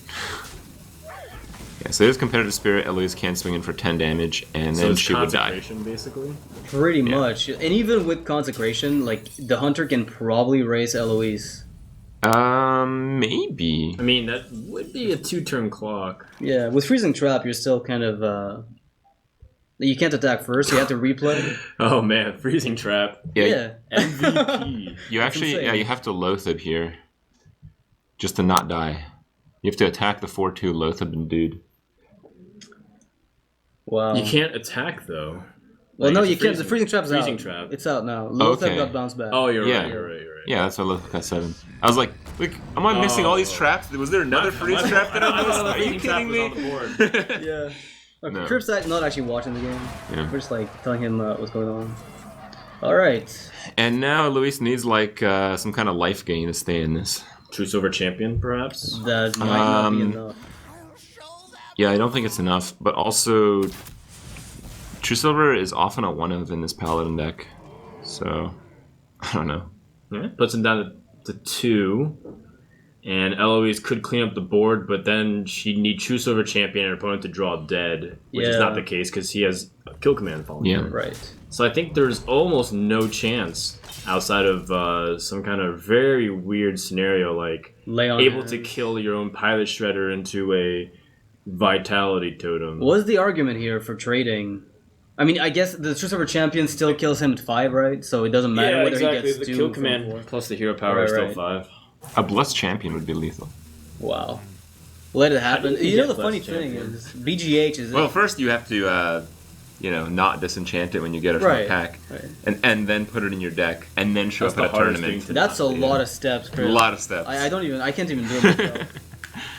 But yeah, I mean, I don't really see any other out. I mean, even if she has like lay on hands, she'll still probably die. I mean, There's no way to Shredder, kill off her yeah. own Shredder to do something. Like, Vitality Totem would be a way to try to survive, but Yeah, can't it's stop it. optimistic to say the least. And Cloud9's up 2-1. Yeah, Pretty that's- good position. That's a nice confidence booster for ECOP too. I mean, Yeah. you know, You don't want to go down 0-2 for your first game. yeah, Oh, it man. feels bad, man. It feels Look bad, at this party downstairs. we have everyone getting out of their nerd hunch positions, trying to straighten Is their Trump backs. sitting on Trump? What is that? Yeah, he is. Oh, No, he's man. laying. He has Trump W. Oh man, that Trump frumping on face. Trump. Oh god. Yeah, I can't Oh, even. my God. I can't even. Oh Yeah. jeez. I have And of Nox course, W and Dog I'm is right scared there to this stroke is- it for good luck. Ugh. I should. I don't want. I don't want to see that. Anymore. No anymore. Okay, can we please not go back to the living room, please? Production, if you're hearing this, like, just never again. All right. Well, the situation is Cloud9's got twice as many points as. They do. Wow. They're literally twice as good right now. Twice. The This way, is the good. way you put it, it's Yeah. But that Warlock deck is still in it. There's still a lot of plays. It's gonna come down to those last few decks, and if this Warlock deck doesn't get a decent run or a really good draw, then It could lose to everything. it might be one of those decks that's like, yeah, I don't want to play the Warlock because it doesn't match up well. It just happens to be that last thing you have to win with. Yeah. Sure. And then it just doesn't win. I'm just wondering if there's any variants on the druid list, because some people have been experimenting with ramp-ish like decks, and maybe cutting a copy of Savage War, a copy of Combo. Totally. What? Yeah. Some people have been trying out like a slower list, and crazy. I wonder if you Yeah, could it's actually crazy. bring that ever to a tournament, or if it's like mostly ladder specific because there's so much secret power. You might be browsing the competitive Hearthstone subreddit a little too much, because Yeah. not every deck there is like the top end. Competitive Like, some Hearthstone? people are like, oh yeah, this is like top 10 legends. No, And I'm it's like, not. you No, mean on the it's second not. day of the season? Yeah, yeah, second day. okay. Never mind. Yeah, Gotcha. competitive Hearthstone is. I think the last time Not I saw a good druid without combo was when like Gara won DreamHack. Yeah. Well, I mean, some ramp druids are really defensive, and some people were able to climb pretty effectively with it. But I think the meta has to be very specific for ramp druid to be very. Yeah, in a conquest format like this. And this doesn't is make also sense, right? this is also a tournament Right. format. So I mean the combo is why druid is targeting some other classes. So I mean I don't know. Yeah. Do we pin it always on Freeze Mage or Tempo Mage? I feel like We've she's seen more of a mostly Tempo Freeze Mage. Really, from Eloise as well. Haven't we? Yeah, Interesting. I think we've only really seen her play Freeze Mage. I think Hype was the one who brought Mage a couple times, and he Yeah. played like Mech Mage or Yeah, that's Tempo right. Mage. Yeah, he's the one who kept bringing up like variants on the Mage deck. Now the Mech Mage is still considered a pretty good deck, but I feel the Freeze Mage does a really good job of countering, like hard countering some of the decks out there, especially Paladin. It's just one of the very easy pickups. You almost can't lose that game. It's difficult though because Druid's still available, and I guess Hunter is gone. But even then, it was Face Hunter, so there was chances of that falling flat as well. And I think one thing though to be mindful of is the dynamic that Eloise, if she gets sent down, she loses again, she gets benched, then Tempo Storm gets cornered, and if that's the case. Same thing with Hyped, right? He can't lose too. So Gara might be the most likely to be sent. Yeah. So if we're Cloud9, maybe if you think that, you send whatever you think is best against Hunter. Kalento would make sense, I think. If you expect the Hunter to come out, I mean, Druid is kind of risky because mid-range Druid versus mid-range Hunter can be a little bit of a gamble, where Zoo is almost an auto loss depending on how the deck is built, and then you've got Priest, which is obviously very consistent. So Kalento would make sense probably, but yeah. Yeah, I think it's at this stage where you still just send up your best deck, Yeah. or whoever Well, really wants to be playing. Looks like Hyped is going to be double mind gaming C9, because if Priest was expected to come out, then Hyped would be the reasonable follow-up where you play Patron against Dragon Priest. All right, well, we do know it's Patron, but we don't know if it's Dragon Priest, and Oh, I right. would expect really whatever from Kalento. Yeah. I think picking just Deathlord Priest is still good. I think classic Control Priest is still fine these days. Dragon Priest I think is very popular, but I don't think it's strong enough that you can assume that everyone is playing it when you see Alright. Priest. So what are you targeting if you bring Control Priest to the tournament? I guess Zoo. Just really aggressive decks. Yeah, you expect like not high, But my guess would be that it's lower curve. It doesn't have Confessor Paladris. It would have like, I mean, Kalento really liked the Light Banes, for example, and the Right. Main Sisters. I wasn't sure if he was high on it. He even experimented with Divine Spirit, yeah. and it was very weird. I think he realized that wasn't effective. But one thing is for sure, I'm pretty certain that it's going to be Dragon Priest. He's told me he's liked the deck a lot. It fits more of his play style. He likes being more conservative, defensive, safe, make the absolute best plays. Well, You there have it to play is. with minions, right? Like that's what he says a lot. The minion-based Priest is definitely something that Kalento's great at. I don't think it's too great of a matchup against Patron War. I think it's all right. Twilight Garden's a pretty good card. Chill Maul can be very effective, but there's always the problem of it being a little too slow sometimes to actually pressure, because it takes some time to ramp up its actual attack. Like Black Queen Corruptor takes a while to get going, and Azure Drake isn't even that good because you can just death bite both of these minions down. So there are chances where you just don't put enough pressure and your opponent kills you, and you don't play Ysera expecting to win. Right. But on the flip side, I mean, you do have the board clears. Holy Nova doesn't usually kill patrons, but the deck has a lot of spell power in it. Yeah. Light Bomb as well Yeah. sometimes can help. However, if the warrior gets drawing good, like at a reasonable rate, there's sometimes almost nothing the priest can do. Interesting to note that Kalento has the Shrinkmeister and the Cabal Shadow Priest combination. Yeah. So very favoring that kind of mid-range control style. Yeah, I think I've seen him play this just yesterday. He was grinding the ladder with it. Oh, that's a pretty decent top deck. If you want to play a Twilight Whelp, there's really no reason now that you picked up Ysera to keep the dragon for activator purposes.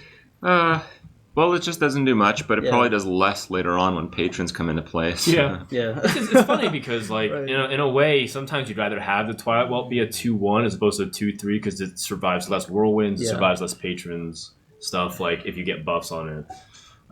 So there is a case where, like, if you throw out the Twilight Whelp, it doesn't matter if it's a 2-1 or a 2-3, it's going to get Fiery War Axe. Yeah. So Yeah. in this case, that buff is actually sometimes hard because it tells more about your hand. Yeah, but if it is a 2-1, it can die to things like Armor Smith. I mean, True. do you really want to Acolyte. burn a Shrinkmeister to deal 2 damage with like an Acolyte or an Armor Smith? Not It really. seems so wasted. You're going to want to steal other Yeah. really valuable things. One thing that also is somewhat cool is the weird scenarios where you can use, like, Cabal Shadow Priest on things like the Warsong Commander, like stealing the Warsong Commander and doing some fun stuff with your own minions. All right, well, it looks like the Acolyte's going to come down. It's going to be pretty sad here to get Shadow Word Pain. Yeah, it's a pretty good target though. I mean, you still want to Cabal Shadow Priest the Armor Smith later on if you don't want them to stack too much armor. It's never a too bad target. Wow, double Shrinkmeister from Kalento. A single Yeah, one 2 I've seen, but Shrinkmeisters. double is a... That's really interesting. Yeah. So he must not be satisfied with only two drops. The Right. Worm Rest Agent is the only 2-drop normally in the Priest. Assuming that you have other mana cost spells like the Power Word or the Shadow Word Pain, but the Shrinkmeister's improves its early game consistency. Yeah, this looks like a very So when minion you heavy cut- priest deck. Very heavy minion. Like, this is... I mean, Shrinkmeister being kind of mixed in with dragons. I mean, the amount of cuts he must have made on the I think- spell front, Nova, I think the typical Because- list kind of runs one. one Shrink. Yeah, I think you run 1 Shrink and 1 Pain just to have a little with bit the of one flexibility. Cabal as well, and... Yeah, they're just effective cards that you can use in situations very flexibly, and it seems okay. Yeah. I don't know if we can assume much more craziness than we already see in his hand, Yeah. just because there's not a lot of room in this deck. But if you do play like the double Shrinkmeister, if you do play Cabal, if you do play maybe one other card, you probably are cutting maybe a Holy Nova. Yeah, I guess there might be an argument as well against Control Warrior, which tend to play Sarah in their deck now, where you having the Shrinkmeister against them is pretty So that sweet. feels bad. Wow, that tempo double Shrink. Yeah, he can't avoid the Acolyte drawing multiple cards. He's really afraid of the Death Spite, so he's just going to try to do what he should do, which is load up the board and out pressure the warrior. But it's not too bad of an idea because there are no weapons from Hyped. He already inferred this from the lack of removal in the past couple turns. The thing is, if it was a Death Spite, it wouldn't really matter. The Acolyte would still only draw 2 cards. It's true. Alright, so still no kill on anything, just keep drawing cards. He's gonna run into the Twilight Whelp, right? So that way he can draw. Yeah. I'd imagine. I mean, there's no reason to just lose the Acolyte right now. If you're looking to draw cards, Why wouldn't he do that first? maybe he didn't want to play anything else. I mean, would he have played a War Axe if he found it probably, or does he want to load No, up the board with he may have minions? been looking for an Inner Rage to get rid of a 3/2.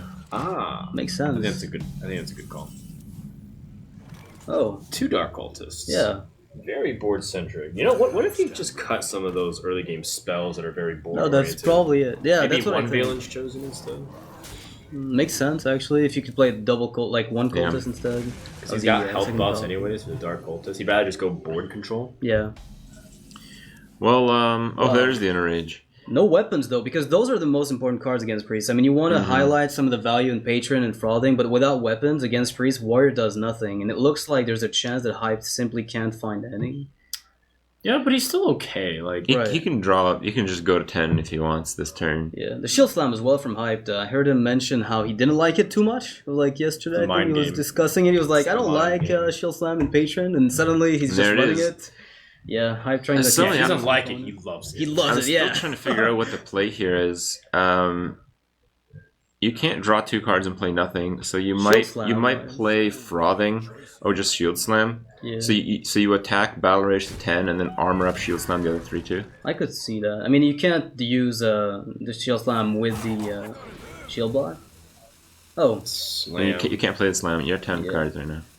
Well, he gets slammed at 3-2 and just pass. Yeah. But I mean, if he wants to capitalize on shield slam later because he has shield block, but I guess that's what you can use execute for. I mean, the whole point is that you're not really afraid of the big threats until you get to the very late stage of the game. Do you steal this just because you can steal it? I think you want to steal it. No, I think There's you want. no brawl, right? So.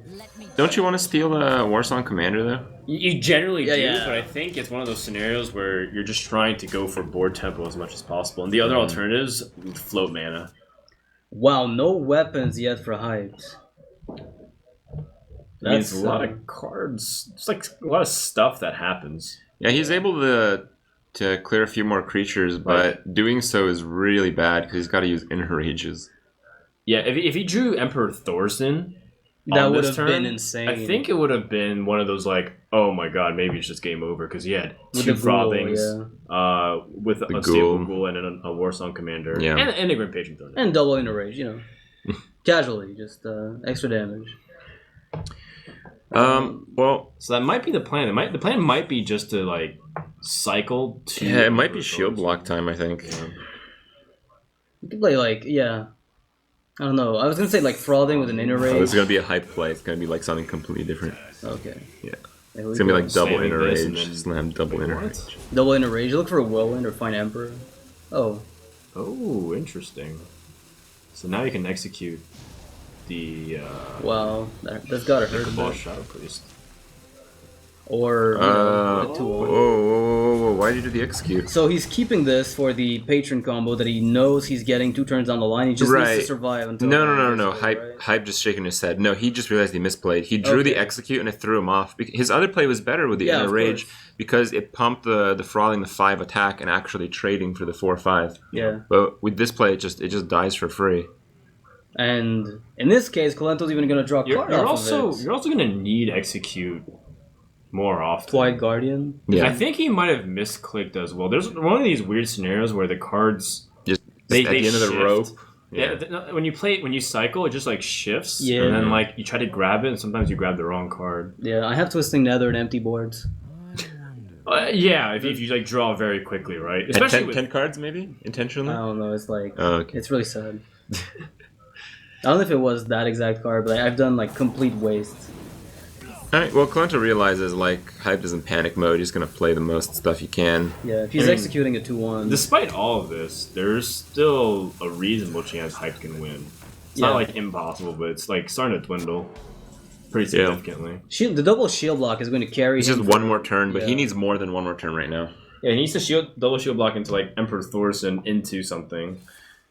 I think he needs to double shield block into the other execute. Oh, that's not a bad card to pick up. I mean, you've got the War Song. He needs execute here. Yeah, the first execute would have been useful on the Cabal Shadow Priest. No, but the Cabal would have just been dead. Yeah. You just have execute. Yeah. Yep. But then you wouldn't have the inner range. Yeah. I know. I'm stating the facts here, Crip. Alright. That's what we do. Alright. That's what we do in court before Right. we declare someone guilty. Okay. At least so in America. You're guilty, Crip. The system of true justice. Oh, hello. A little late, but I mean, there's always is there a way for him to actually? No, I think this is the play because you realize you need 2 turns. So he's thinking he probably needs value off of his hero power to actually get 2 turns through armor. That makes sense. I mean, you're getting an extra 4 instead of just getting the 2 shield blocks now and only 2 on the following turn. Well, that's a lot of damage coming from the priest. Double Valence Chosen. That's not the cut he made, Frodan. No, I mean, he didn't make the cut you either. wouldn't make that cut if you had this many minions though, right? Yeah, that's true. Probably not. Especially with a lot of early game minions. This is too much damage. Oh, Whirlwind. War Song And Frothing. Colento wisely buffed the Northshire Cleric so that Grim Patron can't do anything. Is there a play here? I think there is. It's terrible though, but I think it's something like Warsong Ghoul Double Whirlwind. Yeah, you've got a point. I mean, that might buy you the time you need. Oh my god. Does it? No, I actually think you're still I don't dead think because you're you still can't dead armor 'cause up. you can't I think actually you're still armor up dead. and you're taking an extra... Can shield block, draw, execute, and then save you? Would that save you? You would go up to 15, nope, 13, because you need a death spite something. And You don't need to display anything. No, I think that would save you. it's because the Valence Chosen on the other end would kill you. Okay, but as far as As far as he sees. yeah, Brawl. Nope, not quite what he's looking for. Unless He he just- plays two Wait, unstable you ghouls. whirlwind and double ghoul, right? If you play an unstable ghoul, Is that enough to live? Just a single one? 8. No, there's No, no, absolutely, there's no absolutely way. no yeah, way. there's absolutely no way. Oh wow, There's certainly not. really absolutely no Yeah. way here. no, it's officially over. Do you go for the BM? Is this the attack Calento first? BM or is he just thinking about what he wants for lunch? Yeah. Probably more of that Chick-fil-A that we got in the morning. 'Cause that was pretty clutch. All right. Okay. Okay. That was such a good jokes. All right. Well, Hype fails to win with Patron again. Yeah, does that? I think he's benched. No, I don't believe so. I think Eloise played prior to him with But- the secret. Are you? I thought you had. If you just lose twice before winning.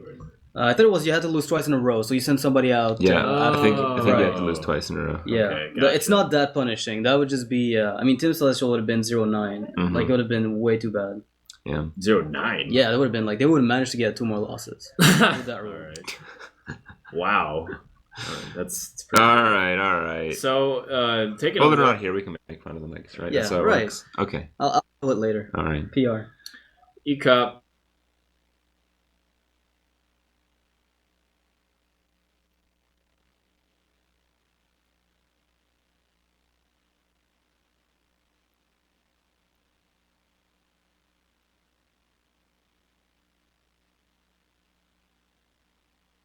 You have 2 check marks on one player too early. Yeah. It's like it's better if it was 1 point for each player. That's what I'm saying. Right. But look at the match. And with some of the decks maybe having an issue with some win conditions, as we talked about, I kind of certainly ahead, but it's not over. Yeah. it's very far from over right now. Druid is a fine play. Like Strife Pro, Druid, and Paladin are fine, but the Zoo I still like. If it is Freeze Mage from Eloise, it makes the entire thing even worse. It's just still only one game, though. Yeah. The Well, the challenge freeze- here is to win with everything. Yeah, the phrase is going to beat the Paladin as well. I mean, Right. you can't lose to that. Yeah. You really can't lose. You have to try. don't know. You have to, like the Paladin has to get incredibly lucky, Yeah. and you have to basically only get card draw with the freeze mage to Well, lose. you have to play like Thais did in the last game, where you just drew like 3 out of 11 cards that didn't win the game, Okay. where the 8 other ones did. Mm. Yeah. Okay. Yeah, I guess it can happen, but it's really, really rare. Do you think the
off of like your secrets? Yeah, because they always get negated immediately. All right. But her deck is like a bit slower. She's not going to run out of cards. Yeah, that's fair. I think it's a good matchup against the Druid. I think it's a good matchup against the Zulok. I think it's probably a bad matchup against the Paladin because I think in those like hyper Secret Pally versus Secret Pally matches, the slightly faster one tends to win. Yeah. And her deck is pretty slow. Sure. Is it that slow? We haven't seen like Shredders and Belchers. We exactly saw Shredder. Yeah. Oh no, we didn't see that. Oh, that's right. We didn't see like the Doctor, but we saw Shredder. Yeah, but Shredder is slow for that deck, I think. For that deck. Yeah, I guess so. I mean, I think most lists nowadays play mid-range style. I don't know. Tend to spread it out. It's flipped. For me, in my mind, there's no most of anything. Like really? Yeah. I've seen mostly mid-range, so I guess maybe. I don't know. Like every second day, I see like a completely new Secret Pally list. Yeah. All right. Well, the head-to-head, as you said, if Strifecrow's playing more of an aggressive one, we saw Kalento played in Starladder, a very aggressive Pally. So maybe that's what Strifecrow brought. All right. Yeah, I think Strifecrow, even though he's played mid-range Pally a lot, I think it's more risky to play that. But Strifecrow has been like he's been sticking to his guns in a lot of these in the past. So yeah, I actually wouldn't put it past him to run a mid-range Pally here. I think Cloud9's been one of the least experimental teams in team phase. Well, like Tempestorm was the most, I think, because they brought like all kinds of different decks. And then Cloud9 seemed to just pick the same kind of decks every single week. Like Ecop would generally pick Zoo, and then Kalento would usually bring like Patron, or he'd bring maybe Rogue, or in this case Priest. And Strifecrow would always bring Paladin for some reason, and always be like mid-range Paladin, he'd win. Yeah, but I think it's still not a bad deck now. Pretty well with it. It was pretty good. Yeah, it got an improvement, I guess, with Murloc Knight, if you want to play that card in mid-range. So you could still, I guess, run the deck and do well. I don't think he actually did exceptional with Paladin, but I think people just expected him to lose because at the time Paladin was like that 7th, 8th class type of area. So the fact that he made it work. Looks like it could be either a very polarized... It could be it's straight up mid range. It's also just very possible it's Secret Pally here. Yeah, Coghammer it is Secret Pally. Do you play Silence though in Secret Pally? You can play Silence in Secret Pally if you don't play Divine Favor, and I mean the bottom is Eloise's hand, isn't it? No, it's the top. Oh, my mistake. Okay, Eloise. You're right. Consecration is also a big deal too, especially in Retaliation and Mustard. Oh, equality. Okay, yeah. This is a mid-range. He's playing mid-range. I like mid-range against Secrets. I think it's actually possibly better even than a Secret head-to-head. I don't know. Because you do run the AoE, you do have the Aldor for the Mystier's Challenger. You're gonna get a lot of the big swing turns where they get an unmanageable minion. One thing that will be nice is if like Blessing of Kings or Revenge does land and he has silence for it. But the problem is he doesn't have mini bots, so he's basically behind on board from this point on, and that's a really scary thing against a much quicker Paladin that already has things like Consecration to immediately answer your muster for battle. Yeah, this Consecration from Eloise is going to play a big role, I think, in just stabilizing the board. Well, she has her own muster for battle too. That's even better because she's gonna have board. No, that's what answers anything he plays. Like there's nothing that Strevko can play that sticks on the board. Yep. So he plays the owl here just to make sure that that's painful. It's the most aggressive play, but it still gets punished. Yeah, because the muster is very strong. Uh-oh. No, I think the muster is just it. You can Haunted Creep.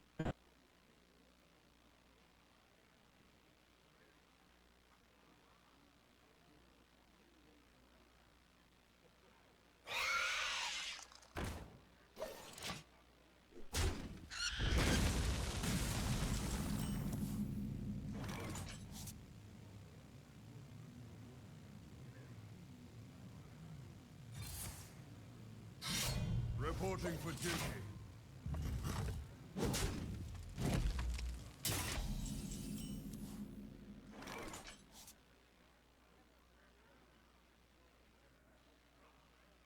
Shredder and then turn 5 Mystier's Challenger. That's pretty scary if you're on Strapcore's perspective once that falls.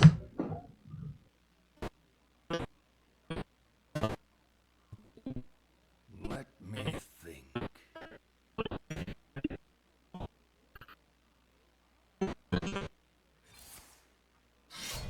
Reporting for duty.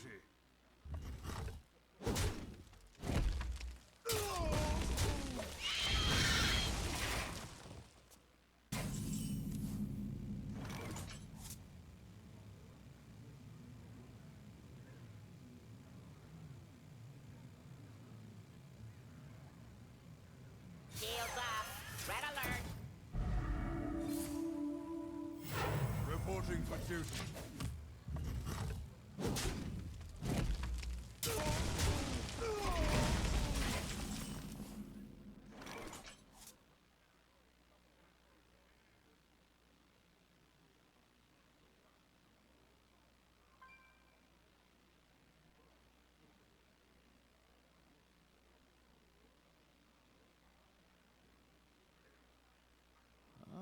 wonder. Okay. Yeah, I think that as well. 3 into phase.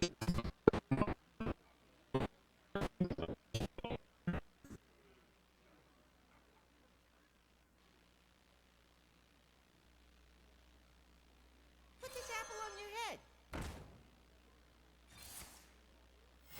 Reporting for duty. Yeah. Sometimes Move quickly.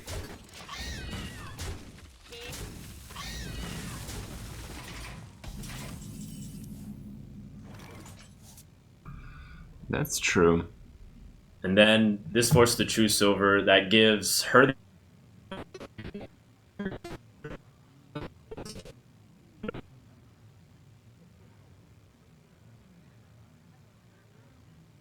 Let me think. the more it seems to make sense. I mean, it Pretty also smart. gives like a lot of weaving in of dudes in the future if she wants. Mm-hmm.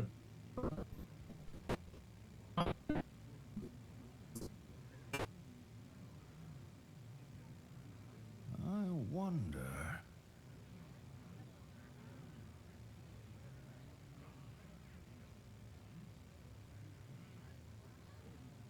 Must move quickly.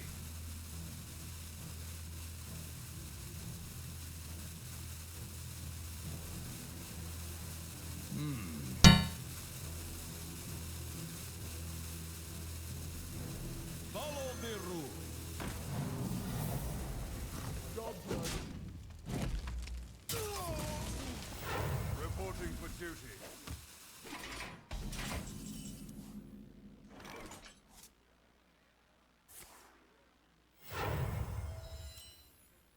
Who am I? None of your business. also gets more painful because every single minion that gets played is, except for the anti.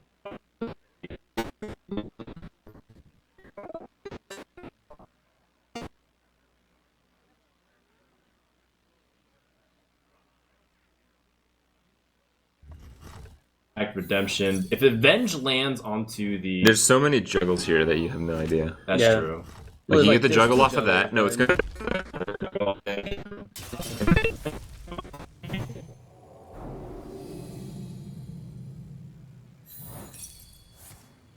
Get down!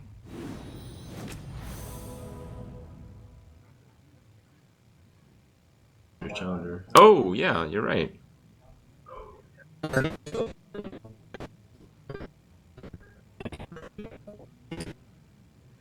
Move quickly.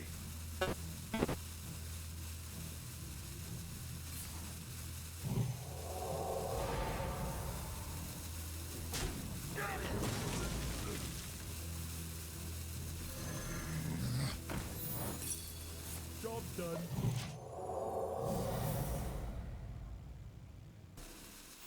Reporting for duty.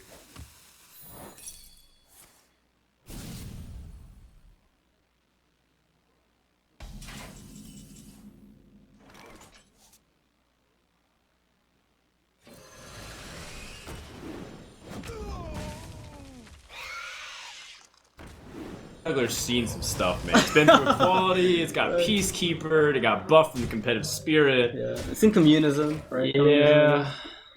It's been a rough life. Yeah, poor guy. I'm just trying to make a living. Alright. I mean, I think I say do it again. Just Peacekeeper the Juggler one more time. Yeah, I mean, just for old time's sake. it's a 1-2 double piece keep juggler after equality and And you competitive just spirit. silence it to end everything. Oh, And man. then it's back to Bloodfin Eruption. Oh, that needed to be Consecration, I think. Yeah, I just feel... no, it needs to be a Doomsayer. No, I mean he needed to draw a Consecration. I think he needed to True Silver last turn, and that was really the end of that. I think he's going for Doomsayer right now. No, he's he's not. going for the slow play once more. is he dead? Okay. There's No. 6, No, I 7, don't think 8. he is. There's Okay, is that... He can't play he Consecration. can't play Consec, so he's still alive technically. 5, Is he? 7, 11. Yeah, he's a one 11. off. I think 1 off. Maybe I'm bad at math. I'm probably bad. No, at math. I think No, you're he right. has more than that. I think he's 11 right now.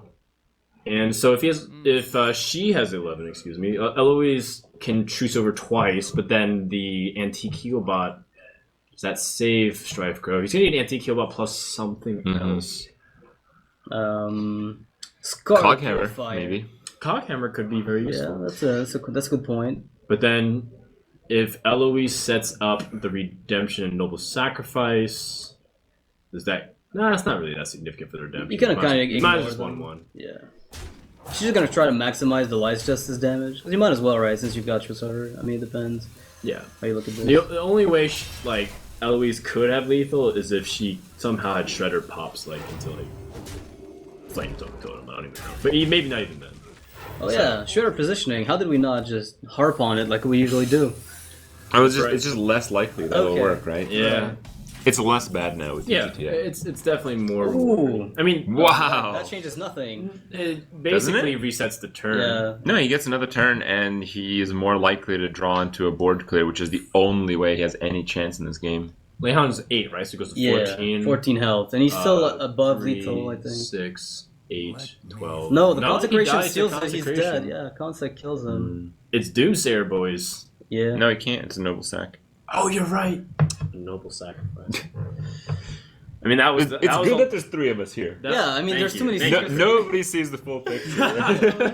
One at a time, Yeah. right? Yeah, I'm still just working on part of it. Yeah. I think that's it, right? Shrefko can't... Oh, no, he heals from the... True Silver, if you attack, No, he but takes the damage the back. He noble takes the 2 sacrifice. from the Yeah, noble sac. sacrifice. Oh, hello, consec. Wow, No, that's pretty unfortunate. Consecration was just 2 cards off. Yeah.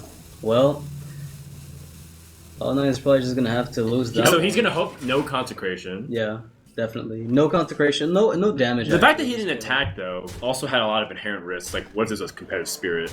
But Yeah. I think he realizes I die anyways to competitive spirit Yeah. and avenge, so I can't clear any minion. So in this case, I just better hold because 3 out of the 4 possible secrets it would be just kill. Yeah, but Yeah. if you want to play super defensively, then you just attack face because that only triggers Noble Sac. and True. it's a neutral outcome. Unless it's eye for 9, and you take 4 damage to yourself. Yeah, but then you end up on YouTube, right? Yeah, It's I guess so. You Yeah, have immortality. exactly. You're gonna get a raise because it's smart. I have a lot of. I knew Eye for an Eye was a good one. That's right. The first time it got major value. Even though realistically it would have been dead either way. Almost any secret there was. So are the games boring, or are these people just bored? Huh? No, they're on a 10-minute delay. They're still watching. Oh, they're still watching the stream. Yeah, they're still Okay, watching the beginning of that Also, game. most of the things in that room are just way too comfortable to care about anything Yeah, else. I think you're right. That's true. There's 2 love sacks and a bunch of lazy boy chairs. Still love sacks. Yeah, that's it's what they're that called. big It's a brand of beanbag that big you just beanbag. lay in. I didn't know that. Yeah, Yeah. they're called love sacks. Thanks for Yeah. enlightening me. All right. Moving on. So Cloud9's got 3-2. I mean, Mhm. he's got a 1.5. A very That's big better win. than opponent. Well, Devils. this is where things can go extremely badly for Right. Cloud9 because Again, another really big information reveal on Cloud9's part. It's just a straight up mid range paladin. it's not just that. It's right now the bench rule is in full Yeah, swing. They can't Because actually if go in- Strifecrow Oh, plays again and right. loses, then Ecop is stuck on Warlock. Yeah, and then you Which can means beat that you just Warlock. give 2 points to Tempo Storm, right? I mean, you just avoid playing Druid, and then you just you kill Ecop twice, Yeah. and then. But mid-range Pally with Patron as Wait. well. You know, that's also a big problem for them. How does that work? So if Strefka loses here again, and then Ecop loses twice in a row, Templestorm's on 5, and there's 2 players benched, and Kalento can't play anymore. So then does Ecop keep playing, or You know, both that's a players great couldn't question. play? I'm guessing they just Maybe they just bring Kalento out, and they just push Ecop, But and they Psycho couldn't- aside, and Kalento just I plays every see. deck. and he plays the Yeah. zoo, right? Like he takes all the decks and he powers them as he wants. Yeah, move over scrubs. It's Kalento 10. Yeah. The double check mark kind of testifies I mean, for that. realistically, Cloud9's still leading. They still can be in a decent It's just spot. they're in a really bad spot technically. Yeah, in terms of the bench rule. So do you send Ecop here now out of fear of the bench rule? Well, I think you do. might as well. I mean, you're going to lose. The to risk Zoo if is you get so benched, high right? Yeah. if then- Strifecrow plays and loses. I mean, also, I think you're pretty happy to see that it's mid-range Paladin too. So now, that Patron Warrior has even a bigger chance here. So I Right. think, Hype just cues Patron Warrior again, I think. Mhm. It should be fine. The only bad matchup-ish is maybe Druid, and that would have to be... Like, maybe Zoo sometimes can actually get out of hand sometimes. You're right. It's definitely the hardest matchup on paper based off what you see there. So I think that could be... Like, if the worst is like 50-50, then I think it's a pretty good chance. Yeah, somebody says that Tempo Eloise is looking very serious playing. She looked tired more so than serious. It's a lot of money on the line, too. I think, there's a lot of pressure for players who are also remote because they're, like, not with the team, so they have to communicate on Skype, and it's not, like, very reliable, and you're in a different time zone, so you're tired. It's just you don't have the support of everyone here at the house. All right. Regardless of who picks what, there's just a lot riding on the next match here. Well, next game. This could be a turning point. Yeah, it probably is going to be actually. Like, just even if ECOP ends up, losing with Zoo or EQing Zoo. Oh my! So this makes a lot of sense. It's one of those things where like this is the high risk though. Yeah. So like Cloud9's recognizes that they might bring the best chance of, which is Warrior, the Patron Warrior, and then they try to bring their best deck against that. So so basically, Tempo Storm went to the next level of guessing that they would avoid the bench, and then Cloud9 went to the next level of like, let's pick the best class against what they would interpret the best class is. So Cloud9's kind of ahead of the mind games, but it doesn't mean they're going to necessarily be ahead of the entire matchup. If they lose this, it's going they're to ahead in the game, but the weight in losing is just enormous. Yeah, let's hope Hype doesn't feel too affected, I guess, by that play that he made earlier, which we highlight. I don't even know if it was a misplay still to this point. We assume yes, because he seemed to be a little angry or disappointed. I think it's pretty realized that it was a misplay. Let's just hope it doesn't affect him. I think he's a pretty composed player in general. Yep. I mean, with the way that he plays, he takes very strange lines of play. But there's a reason why he's on a team playing for a lot of money right now. It's because usually those strange line of plays overall lead to more victories. Yeah. So, I mean, it is what it is. Sometimes it fails. That's just one of those times. Yeah, and Hype did have the second highest win rate in the regular season. He was right behind Brian Kibler, and it came down to the last day of the regular season where they played Value Town. And Hype dropped a couple games. Kibler got his games in. So Hype performed very well during the regular season, as well as Chalky, I believe. I think those are the top three. Yeah, Chalky was up there, but since he didn't make through, even if he had the best score, he still wouldn't have been able to get matchup duels. So Darnassus Aspirant. So Savage Combatant. I assume a lot of Druid lists now run a one of. I haven't seen too many decks run two of them. The Savage. Yeah, Savage Combatant. Have you seen much of it? Actually, I have not seen much Druid when I've played online. Really? Yeah. Okay. Really? Yeah. I've hit a lot of Druids, but that's just because I had to control. I had to be playing Control Warrior. Right. And the Blizzard employee sees, Frodan's killing Control Warrior. Let's have him hit a bunch of the Druids. Every single Druid. Whoa! Flame Juggler. Okay. There we go, Secret Paladin. I think one of the first types of Druid that we've seen. I think Nimsh played was like Flame Juggler Druid. With Druid the Saber and everything. That was like the craziest. And I think people tried the card and realized it's actually not that bad. It's kind of like the Knife Juggler for decks that don't actually have creatures.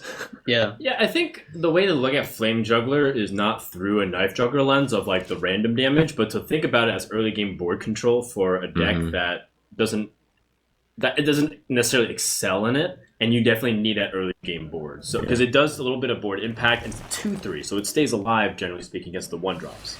So it's a really effective board control card, and this is something that I talked with Strifecrow for a little bit. He was like, he doesn't understand why people call it Flame Juggler. Fiery War Axe. Yeah, I was gonna say good job from Strifecrow playing around the Fire War Axe by not going for Darnassus Aspirant and maybe getting punished and not ramping.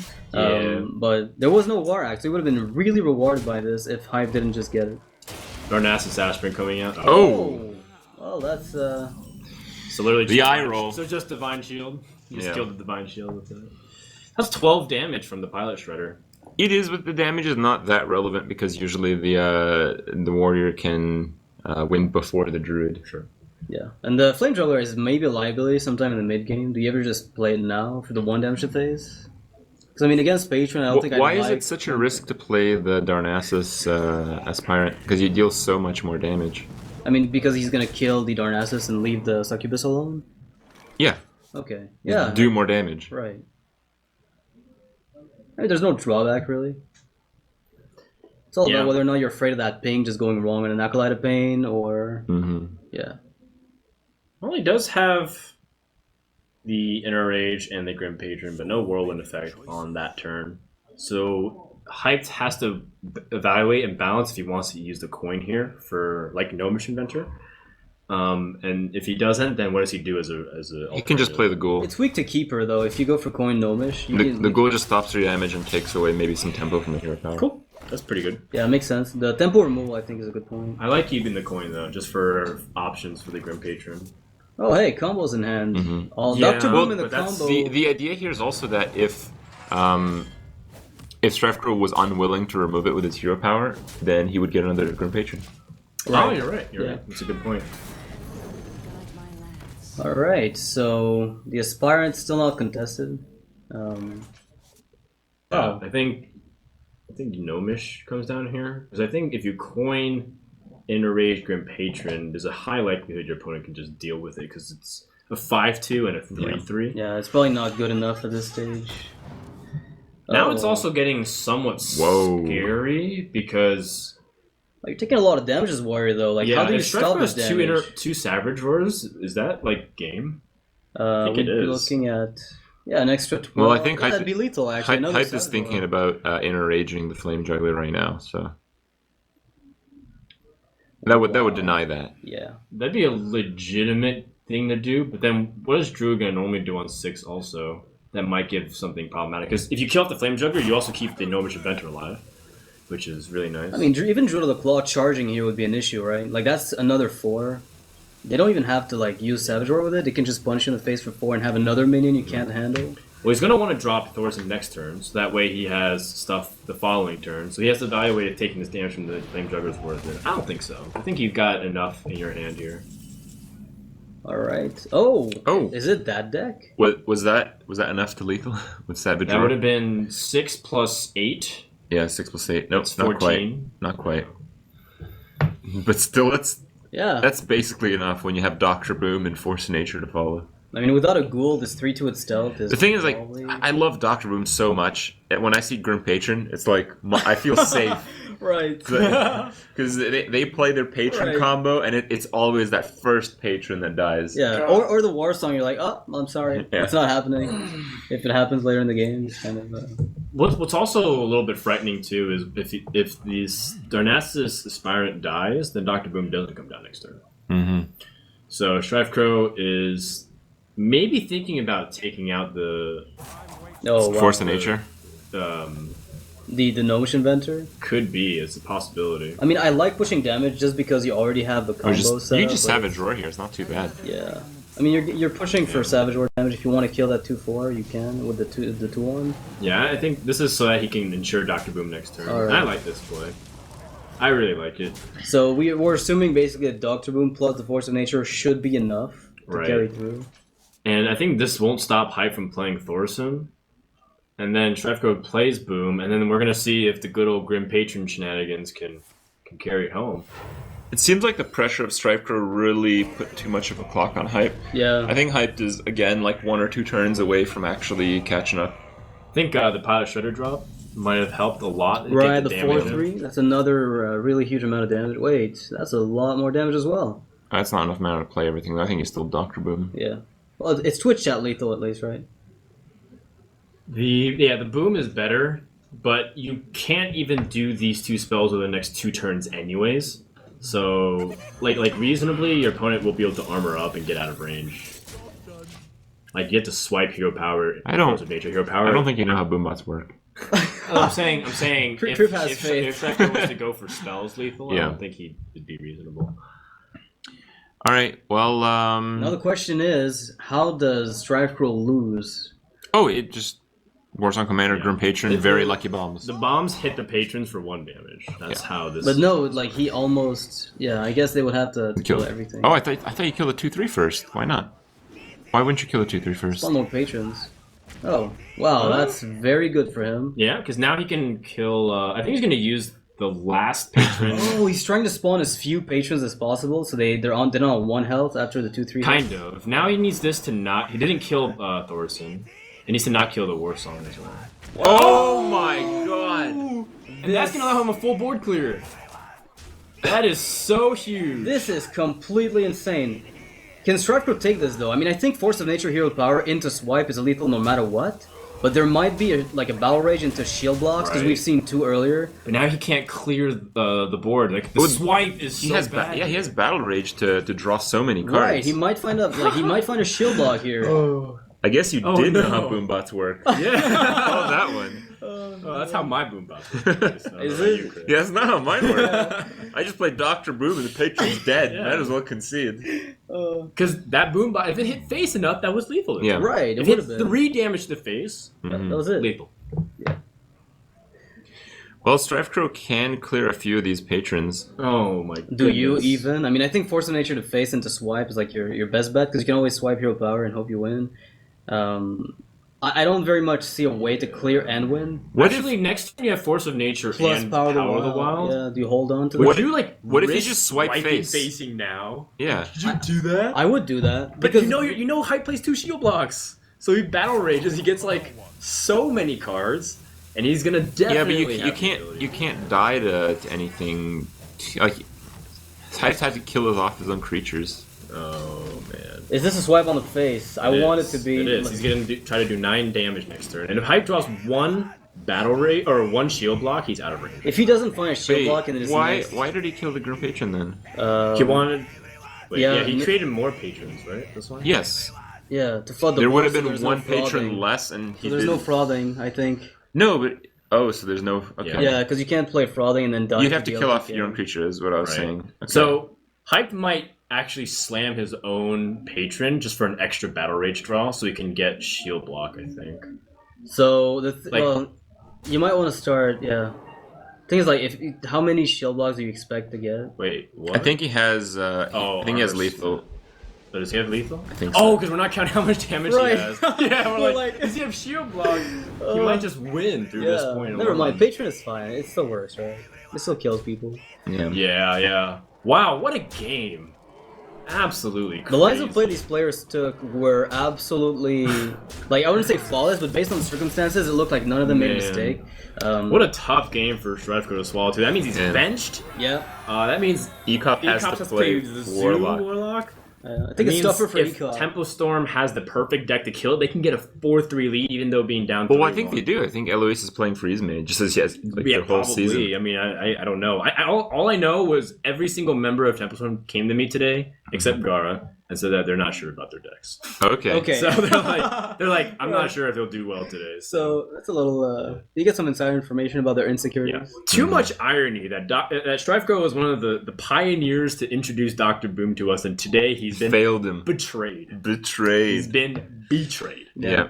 All right. Well, it is 3-3. It is evened up, and Strifecrow is benched. I would love to see the bench on camera, Yeah. but I don't know if we have that set up. No, we do. We have remote cameraman. Time to get the bench shot, guys. Yeah, we need to see Strifecrow Yeah. feeling miserable on the bench alone. Yeah. No. And then Calento's like sitting there next to him just to be. He's like, just a on good his teammate. iPad. He's like, Consoling.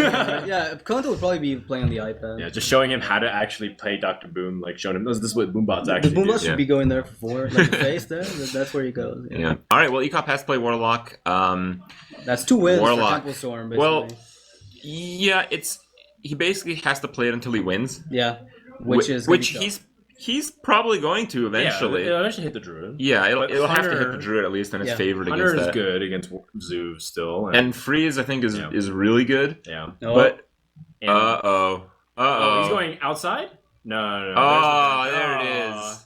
He has to it's watch not in that punishing. You isolation. can see things. Or they should have made low enough that you don't see TV. And you have Wait, to he gets to use his phone on what? the bench? That's not a bench. Yeah, take that away from him. What? Yeah. What is Make him this? suffer. Yeah, this Yeah. has to be like the corner in like elementary school.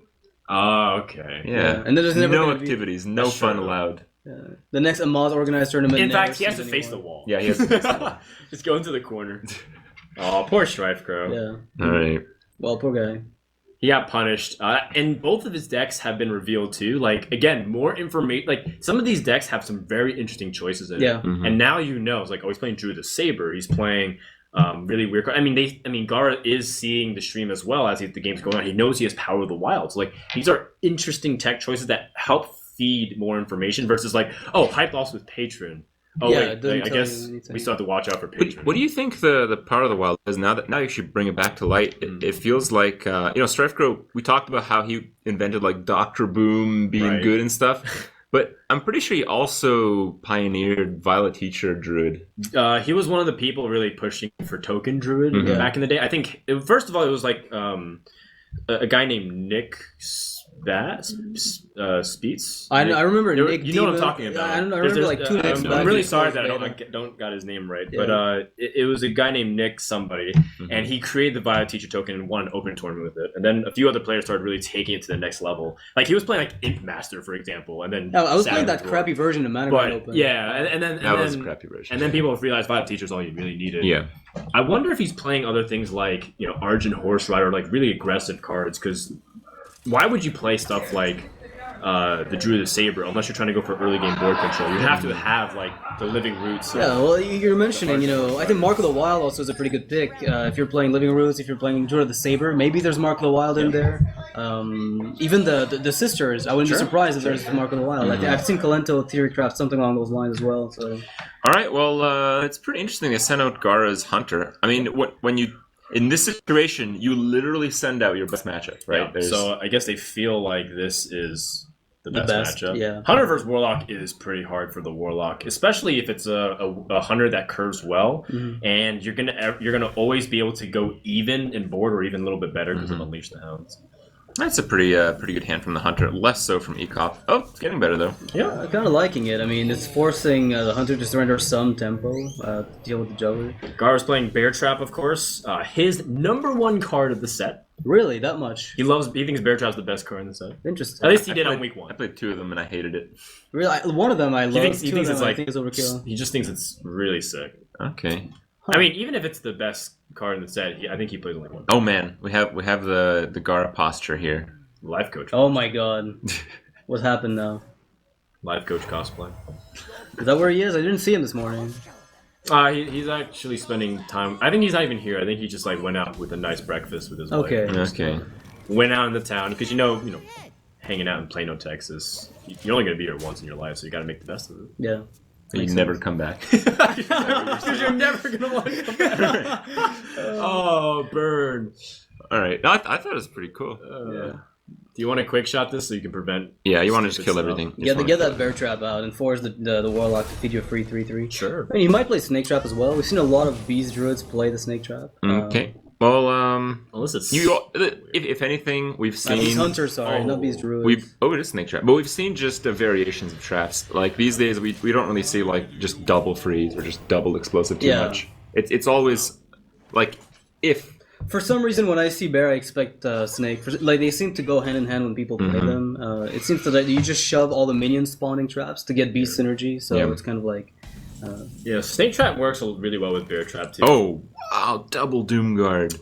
Well, That's that's a pretty decent nasty. It's a Void Caller, can get off, but we do know there's owls and whatnot in the deck. And now the Snake Trap has been revealed. Yeah, you're hoping there's no Owl in Gar's hand right now if you're Ekop, because that would be devastating. The thing is though, like, what do you play if you're Gara? Like that Shredder looks all right now, but it would be devastating to play. I guess too. Well, if you get two, I guess it's fine, right? It's still okay, because like the Doomguard comes out, the Doomguard's going to go face, and then he can deal with the Doomguard afterwards. There's gonna be two Doomguards, isn't there? That's true. Yeah, okay. There's a maybe- chance of two Doomguards here. Right, maybe that's... Unless he maybe- pulls up another demon here. Oh!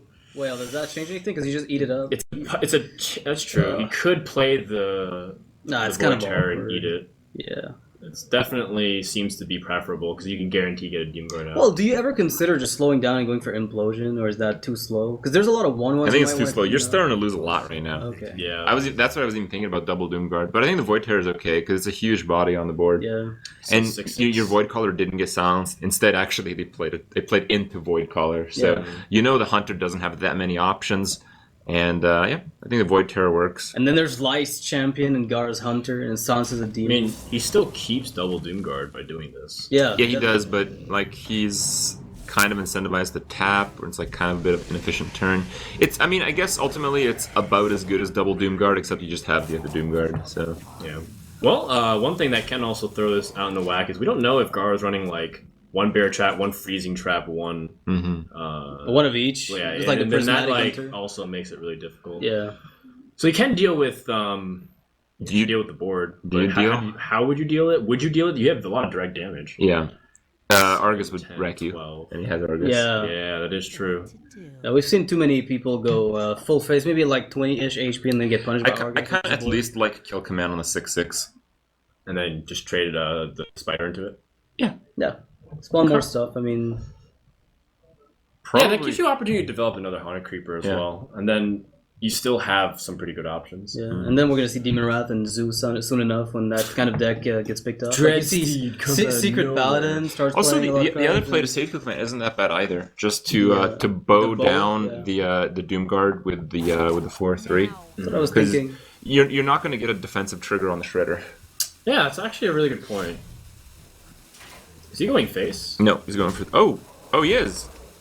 Well, Oh boy. Defender of This Argus. is going to suck for him. Well, then again, he does have kill command for the face, and his opponent's pretty low on health. I guess you have to pick Yeah, up I a bit guess more he's- direct damage. He's pegging on the fact that his opponent doesn't have Defender of Argus. Exactly, Argus.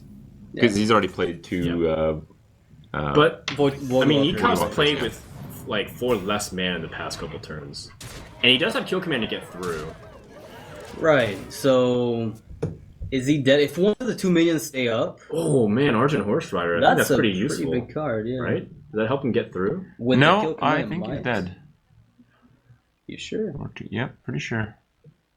Yeah. Oh, he's he- one he- damage short from being. Yeah, He he's can't dead. use the bow to actually trade. No, so- no, He Pilot needs- Shredder. Yeah, he needs a Shredder. Shredder to get a Bluegill Warrior. If he gets a Flame if he gets a Tongue. flame tongue, he wins the game, I believe. Direwolf Alpha also does, I think, right? Because Right. it's such an efficient clear. Well, let's see. But that I don't Shredder. think this is right because like if you leave 7. if you leave one up, you know you're dead even to power overwhelming. Like yeah, he might not have another Doomguard, but Oof. Yeah, he's dead no matter what now. No, taunt off the Shredder. Oh god. Wow. nope. Great Yeah, wow. Looks like that's it. shot. Yeah. Wow. Because Gar didn't play around the one Defender of That's like Argus. the biggest win ever for Ekop. Yeah, that's huge. That's That brings Cloud9 crazy. back Look at the into the smile on this series. guy's face. He's like, yeah, I took the game with Zoo and I never thought Yeah. I could. Uh-oh. The apology. Uh-oh. They're sitting across each other. Doesn't that feel weird? I've never asked. Ecop's play with like 2 less mana every single turn for the past 3 turns. Yeah. And Yeah. he wins, right? Yeah, he still wins. The Void Caller there. Oh damn. He's happy. Goff is like, Yeah, I mean you would be happy there. You were like your team was in such a dire Like, situation. Well, it had to be specifically like Defender of Argus there, and if he had not only Defender of Argus, he had to actually like have the second Doomguard like ready to go. kill, Yeah. right? Because if he didn't, he had that, and he needed Power Overwhelming or 2 Abusive Sergeants or Mhm. Yeah. So Well, I think Gar's play at the end was pretty desperate. I think he took a risk that his opponent didn't have Argus, and he did, and that was like the huge swing. Yeah. I mean, you needed 3 damage. I mean, it's a Warlock. If he had more can minions come in up his with some of hand, that. okay. I think if he had more minions in his hands, he might have considered like a slower play because he could fight for the board against Zoo. Whereas, like, if you've got it lost, it's pretty much over, right? Like, you can't even recover. So he decided to push face, hoping that his opponent would be forced to make trades. It's all on Shrivecrow, so Yep. Shrivecrow has to be able to win, but he is unbenched. Yeah. Yeah, So but that's the big story now, right now. now Eloise's Freeze Mage, which had so many good matchups going into this, now doesn't really have. Well, Back there's range that and paladin she could find. Yeah, right? but mid-range Paladin, With Healbot, I guess, is a bit yeah, tougher. like Strefgor has a lot of heals, and he's also got a lot of the aggressive cards still in there. It's definitely a good matchup for the Freeze Mage, but I mean, the Freeze Mage was doing like really well against the Priest. It was doing really well against I think against the Face Hunter, you'd do pretty well against. Yeah. Yeah. You also Zulok is pretty easy, and Patron is kind of bad, but hey, whatever. But now you only got like a Paladin, which is like a bit good. I mean, you kind of coin flip as to whether or not you're going to run into it. Mhm. The Druid is just, I wouldn't say terrible, because you can still win it, right? Like, it's a bad matchup, let's be Yeah. honest, but you can still get like a 30, Yeah. 35 maybe percent win rate. It's not like it's Control Warrior, which would be just devastating. Yeah, Strifecrow's Druid builds board a lot more than I think normal Druids, at least with what we've saw. Good point. I don't know if that really matters. I think that actually maybe takes away from it, because I think most of the Druid decks just... Tempo have- with bigger minions. He has like, Right. some smaller yeah, ones I instead. think the small minions are actually not relevant. Yeah, they're just going to die. Okay. Yeah. Yeah. All right. Well, again, Tempest Storm is in a bit of a hole here. They're just a little bit behind. and in the closing moments, that can mean Right, that can because mean now something. they couldn't really capitalize off the bench. I think it's also interesting that they went with Hunter, so maybe Eloise isn't playing Freeze Mage.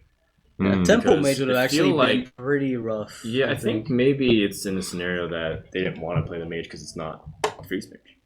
Ah, that would be a plot twist. It could just be that you think the Hunter gets a better matchup. Though. Yeah, I'm just bringing up that Yeah, possibility. that's a Yeah. good point. I mean, if it is Tempo Mage, we've seen a lot of variants of it come out. Like the Spell Slinger was added nowadays, which adds another free spell to your hand, sort of. More variants, I guess. Not exactly free. Yeah, but like you don't draw it from your deck. It kind of counts as like 3 mana, draw a card for 3/4. It's pretty sweet for that deck. It's pretty cool. I like the card. Yeah. I don't think I've seen it a single time constructed though. Really? It actually won against Trump in like the grand.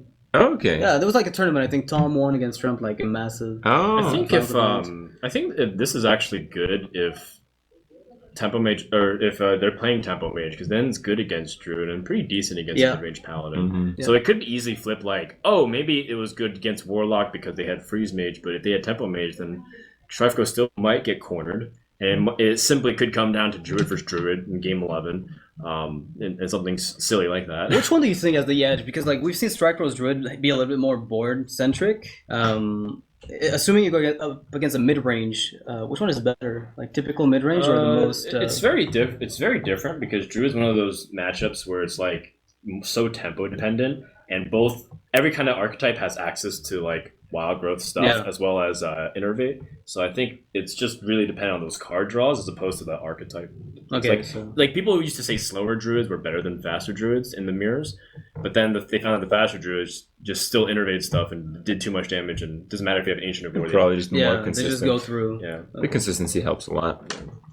All right, so Hype is going to be picking up his Druid versus Strife Crow's Yeah, mid we range. have not seen a Druid play at all in the tournament. This is going to be a first. We've seen Strife Crows, but it was like the weird. Oh, right. That's but right. we haven't seen Hypes, definitely not. So Yeah. it could be another similar twist on Druid. Yeah. Just more minion based. Could meant we haven't seen Hype's druid at all Yeah. this tournament. Right. No way. So he's still correct. Yeah. All right, sure. Right. I am curious though. I think there's a lot of stuff that's possible with Druid. Just I'm not really feeling any of those variations we talked about earlier that involve no combo. I think no, they're not here. They're it's not just- here. Combo's just never going away unless Blizzard makes it go away. Just because Druid needs it to win. Yeah. If you think about Druid without Savage Roaring Force of Nature, you start respecting it a lot less, and then you find out that outside of It's easy Innervate, to it exploit, has to yeah. fight very honestly against minions. It can't just like sap it and then kill you. Honest fighting. Well, I remember the We leave that days, for Arena. like, you just like you get them in the class, like, in the list, and then they know what's up. Yeah. All right. Well, Sylvanas is still pretty interesting to me. I feel like that card gets less and less value the smaller minions people generally play. And people right now are playing really small minions. Okay. Yeah, it's because you play Sylvanas, and then like their entire board has like 2 attack. Yeah. So like it does 2 very- turns later, you implosion. mind control something. Implosion Yeah. Sylvanas. But the thing is, like with the druids that are a bit slower, I think you can always bank on people playing a round combo. You know, that threat alone might sometimes allow you to deviate a bit from the typical list. Just kind of abusing the fear. He's a savage combatant of his own. And a wild That growth. can be pretty brutal. That's gonna be really brutal because he can answer with whatever his opponent brings out. Because Oh yeah, Murloc Knight. is that one of your favorites? Oh, it's everyone's Yeah, favorite. well, it's up like there. Murloc- card of the Murloc Knight brings out a Murloc Knight, and then each Murloc Knight brings out an old Murkai, and then you kill your opponent. Yeah, I guess. Happens every time. Yeah, Yeah, exactly. there's a double war leader, right? You know, like just a. It should prompt the wild growth from Hype because he can use the innervate as an extra 3 damage, so it basically becomes Wrath after the hero power. Yep, absolutely. It is worth evaluating if you want to like realistically, your opponent can't kill the Savage Combatant next turn if you innervate it out. Yeah. He would have to have like Blessing of Might. Oh, just a Well, yeah, juggle. you play a minion and juggle his, Just and then a you juggle. trade it Yeah, away. I think But that's way. that's like unreliable. I Yeah, guess. but then your turn 3 is kind of wonky. Right? I mean, that's So- Strafgro's play, by the way. He has nothing right now, and Yeah. and he doesn't have much else in his deck. Is the other thing to note. Besides the Sheila Minibots and the other jugglers, I don't think there is another 2-drop. unless Hype wants to innervate Shredder out so he has something sticky on the board. Then he gets punished by Archer Protector.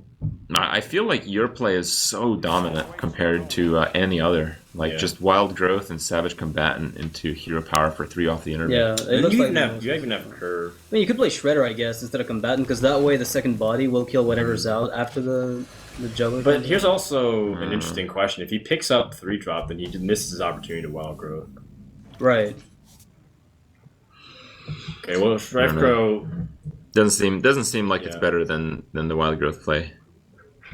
Not at the moment, no, definitely. Would you just, like, attack face here? Because, like, you don't trade very well into the Shredder, and there's no way for you to get, like, juggle value otherwise. So you just, like, let him trade down. Yeah, but what about Living Roots? The flip side is because you're playing a dude, there's, like, about a 1 in 3 chance that the thing that comes out of the Shredder is either useless or has 1 health, so you tempo out the Druid because he has the incentive to Hero Power down your minion.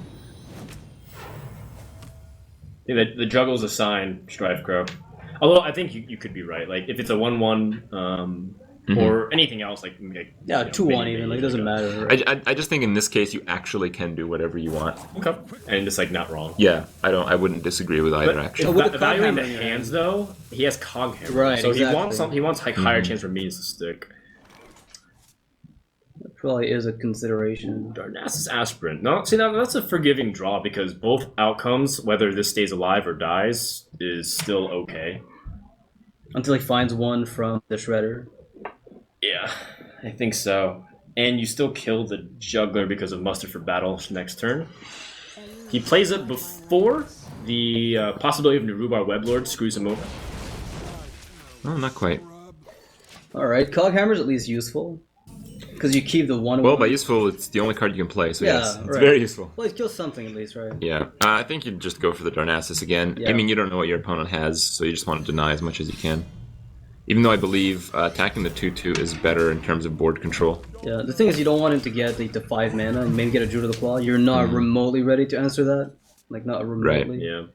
Savage Combatant here will threaten any other 5-drop. Or not 5-drop, 4-drop. You might consecrate it. I mean, if it comes out, would you consider just consecrating it off the board by using Cog Hammer's charge to finish it off? I'd consider it. You still have a weapon. Yeah. But, you have Loath as a follow-up. I guess it's alright. What are you going to play? It's Consecrate or Murloc Knight. It's not a good time for Murloc Knight. Minibot is an option as well, but I don't like it as much. Yeah. What punishes you with Minibot? I mean, Druid of the Claw punishes you, but you have Consecration to kind of make it better. Minibot's kind of okay. Minibot actually survives next turn. You just take a lot of damage to face. Yeah. Is the only difference. You take an additional 5 at the very least. Yeah, possibly and assuming more. that your opponent doesn't have more ways to fill the board, so you might have to consecrate again anyways. Yeah, I mean the issue is that if you go for the greedy play and Hype plays Druid of the Claw, you actually don't kill the Savage Combatant again. Oh, that's a good point. So you take another 5. Yeah. So this is a play around Druid of the Claw. I think you're right. Yeah. This does give initiative over to Height, and he does have that Azure Drake, which is very significant. Yeah. With Loatheb, though, I think the Azure Drake's value is diminished. Like, you can't Wrath and just Hero Power down, say, the Loatheb in this case. Yeah. So it's at least pretty okay. I think the Loatheb makes... Oh, well, never mind. Is that a change of plans, or do you still go for Loatheb? I can't imagine you wouldn't play True Silver. I can imagine. Yeah. Usually there's so much value in just playing on curve. Because, I mean, even if you True Silver here, then... Well, you have a turn 6 anyway, right? Do you? Murloc Knight is not a good turn 6 if you're behind on the board. Minibot, True Silver The thing about the Loatheb, though, is that it does have value as the game extends. So you can stop a combo if you feel like you're going to die. Yeah. I guess, but you have 2 heals.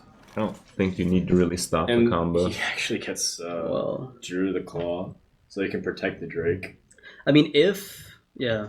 The thing is that between the True Silver Champion and the Shield Minibot, the turn 6 from Striker is looking fine. Turn 7 would be something like Healbot, Hero Power, just based on his hand, right? Assuming you find nothing better. Is it that bad to charge this even? I'm thinking about it. Like, because that's 8 damage, and if he doesn't have any healing, it's probably the proper play. Well, the issue is that he has a lot of healing. Yes, some healing. Yeah, some, right? Like, just 16 points of damage without True Silver. It's above average. Okay. And he can Wild Growth into combo next turn, so right. There's actually application for that card. Not to mention that he still has Wrath as well, so he can help pick apart this board.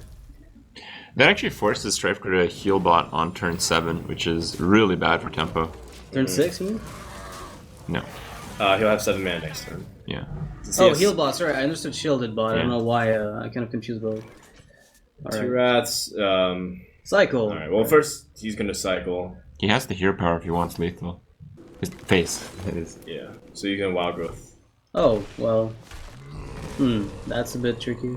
I don't think you play the swipe right Yeah, now. doesn't seem to make much sense. Like, if you just hero power face, you trigger the True Silver hit anyway, and he needs life gain. I mean, that's good enough in my book. And then if things go wrong, then you actually need the swipe. But if you swipe preemptively, you basically force yourself to lose to heals, which is just not very good, I think. Well, you should wild growth now, right? Yes. Yeah, probably. I mean, I can't. If you don't do that, you might just get blown out by any type of defensive play from the opponent. It's still not one even with combo. The swipe gives him a bit more reach, at least for the following turns. But then, if he can heal bot into Tyrion, that's yeah, right. pretty That's effective, and that might even just lock Hyped out of the game, unless he gets Keeper. it's still not impossible. He can get it done. It's just going to be a little bit of an uphill top deck battle at this stage. Yeah, Striker knows. It's like, okay, you got it. Yeah. You're Yeah, good. you, Fooling anybody. you spend your turn So if turn 7 doing this. if Hype draws like Hype could have lethal here if you had Innervate and the other Innervate and a Savage Roar. yeah, you are correct. But he already played one. Oh, you already Innervate. played Innervate. Yeah. That's right. So you can't have lethal. Yeah. There's no In way. Arena you could. So I forgive you.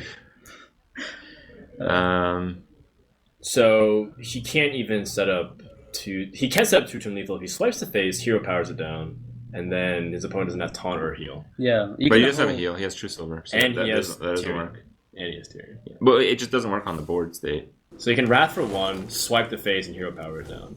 I think you'd swipe the heal bot just to slow down the game. This is kind of the weakness of the aspirant. Like whenever you see a late game, I always feel pretty bad for the druid player because it's always that card that does nothing when you're just close to getting the game. It's true. I think if you swipe the heal bot, it makes sense because he has True Silver, so he can still heal out of range. I think Yeah. you swipe that, hero power down to 2-1. He also could be waiting for the other Savage Roar. Yeah, That's a 22er. Yeah, I mean if he Still can don't get keep her the past Tyrion. Oh wow, he's gonna force the opponent to use the True Silver Champion charge on the. It's gonna negate the healing, I guess, and bring him back down to 19. But that doesn't do anything. No, it's just board presence. It's 18 damage. Yeah. So this is where Tyrion comes down, and Hype will need to draw into the Keeper of the Grove. Yeah, Hype types like to do himself. Like, of course he's got Tyrion. I want of to course see like he's a got mulch Tyrion. or something off the top. Damn it. Oh, Be pretty nuts. that'd be pretty crazy, actually. Yeah. Yeah, I'm surprised we don't see a one of that card. In, I saw like a Force. Reddit post where someone like mulched and then it gave him like The exact raw same mash card? or something, Oh, so wow. he killed him. Wow. So you mulch that Lepronome and then Grommash comes out. Yep.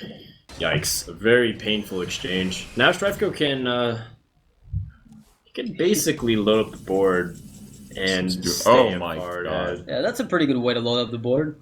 Yeah, well, originally I was thinking Murloc Knight with hero power and the Aldor. the Aldor, Yeah. but Dr. Boom might even Oh. be better. Well, there we Depends go. on how it is. Let's see what kind of Murloc we get. It's too bad there's no like taunt Murlocs. Maybe in a few expansions.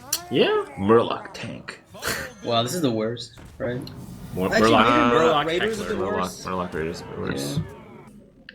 Well, doesn't look like there's any chance here. Even if Hype gets something good off the Shredder, he just has to combo here, right? Yes, he has to combo to not lose. You know, we're talking about like the lineup, like the Zoo and the Paladin being weak spots for Cloud9, but I think we're just flat out like completely. Well, to be fair, it's like Strifeko did end up drawing like a very good sequence to deny the Right, druid from being able to pressure. Mhm. Also, Paladin versus Druid's not that bad. Yeah, I think it's pretty close to 50. Yeah, anyway. it's like one of those things that could go either way very easily. Full safety mode. Yeah, chances are good that there's no other Murlocs in the deck besides the other Murloc Knight. Yeah, which ends up buffing it. This is going to be really close to the game, though. Like, in the end, it looks not really close at all because Dr. Boom and the lay on hands, but it was pretty close. Yeah. It was one draw away, I guess, from going for Yeah, like either if way. you didn't have the heal bot, if you didn't Yeah. have Tyrion, Well, it's still. Is it over? Does. Pretty much is. I mean, what Yeah. could Hive find that would even? Yeah, stabilize BGH would this? not be enough. right? Because there's just too much damage on board. Right. Yeah. The So Ashbringer's that's going to be a 5-3 lead, and they're going to have to 3-0 the Double naturalize off the Ancient of Lore. Wow. I wouldn't put it past that. Wow.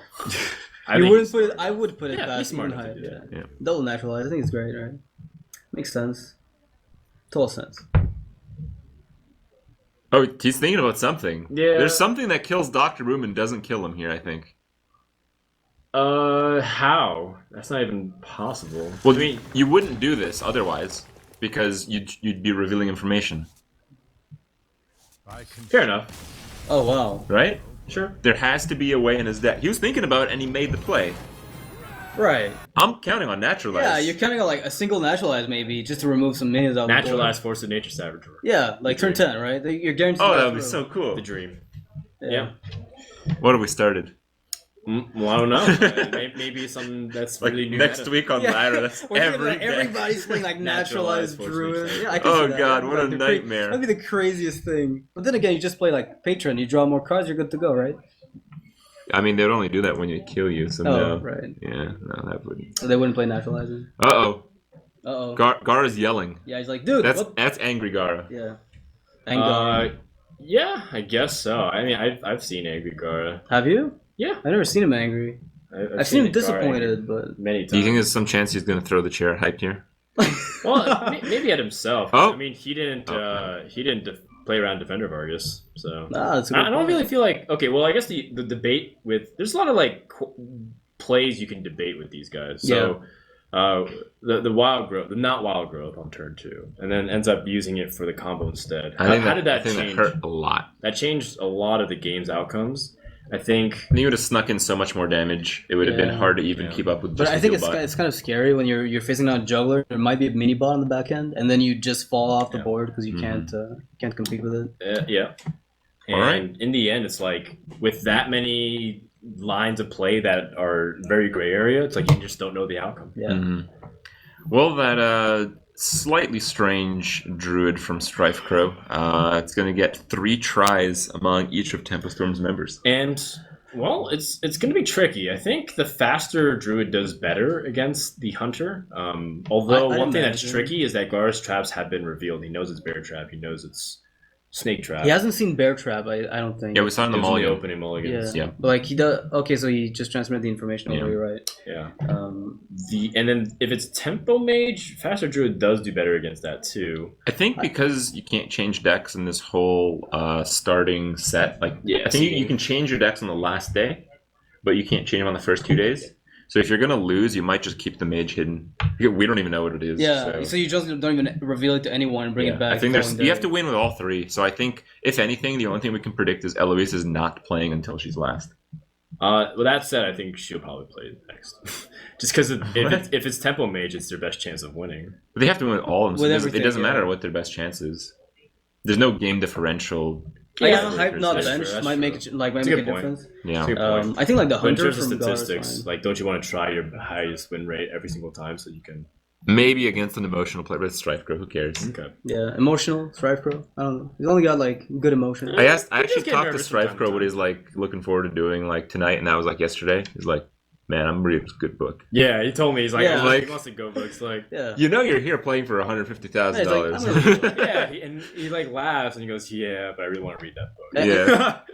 And Every then you actually single check the time. book. It's Yeah. like how to manage stress. Yeah. Yeah. So if Strife Crow just loses against the mage, just like it would affect zero plays, zero everything. Just wouldn't matter. Okay. Yeah. So The definite answer is like just play whatever. Yeah. But not mage. yeah, Okay.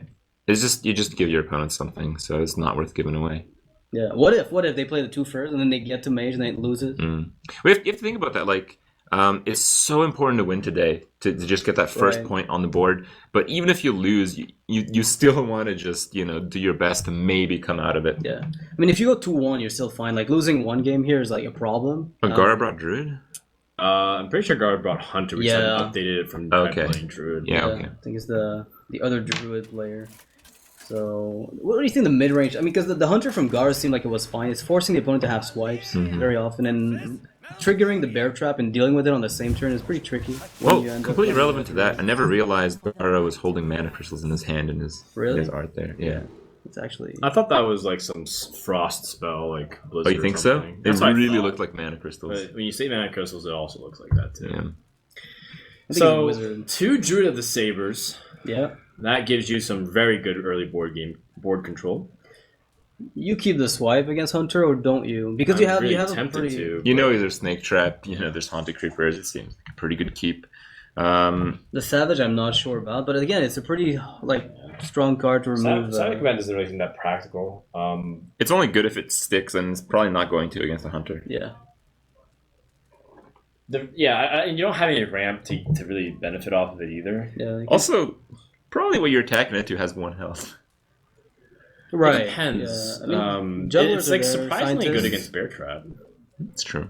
but Huh. Yeah. I mean that's something that he has to account for. Mhm. I would say if I would make a prediction, Striker just tosses that away, and he does. So the early game Druid of Sabers will have to do a lot of work, but Guard does have some early game board control, and the Argent Horse Rider is really sick. Wow. Oh, and he didn't keep the Savage Combatant. It's all right. He can still double Druid It would have here. been so sick Yeah, though but if this he turn. did- Imagine. I don't know if you want to do that though. Yeah, you're 'Cause- attacking the bear trap and then you kill it. Like, are you really gonna try to race a Hunter?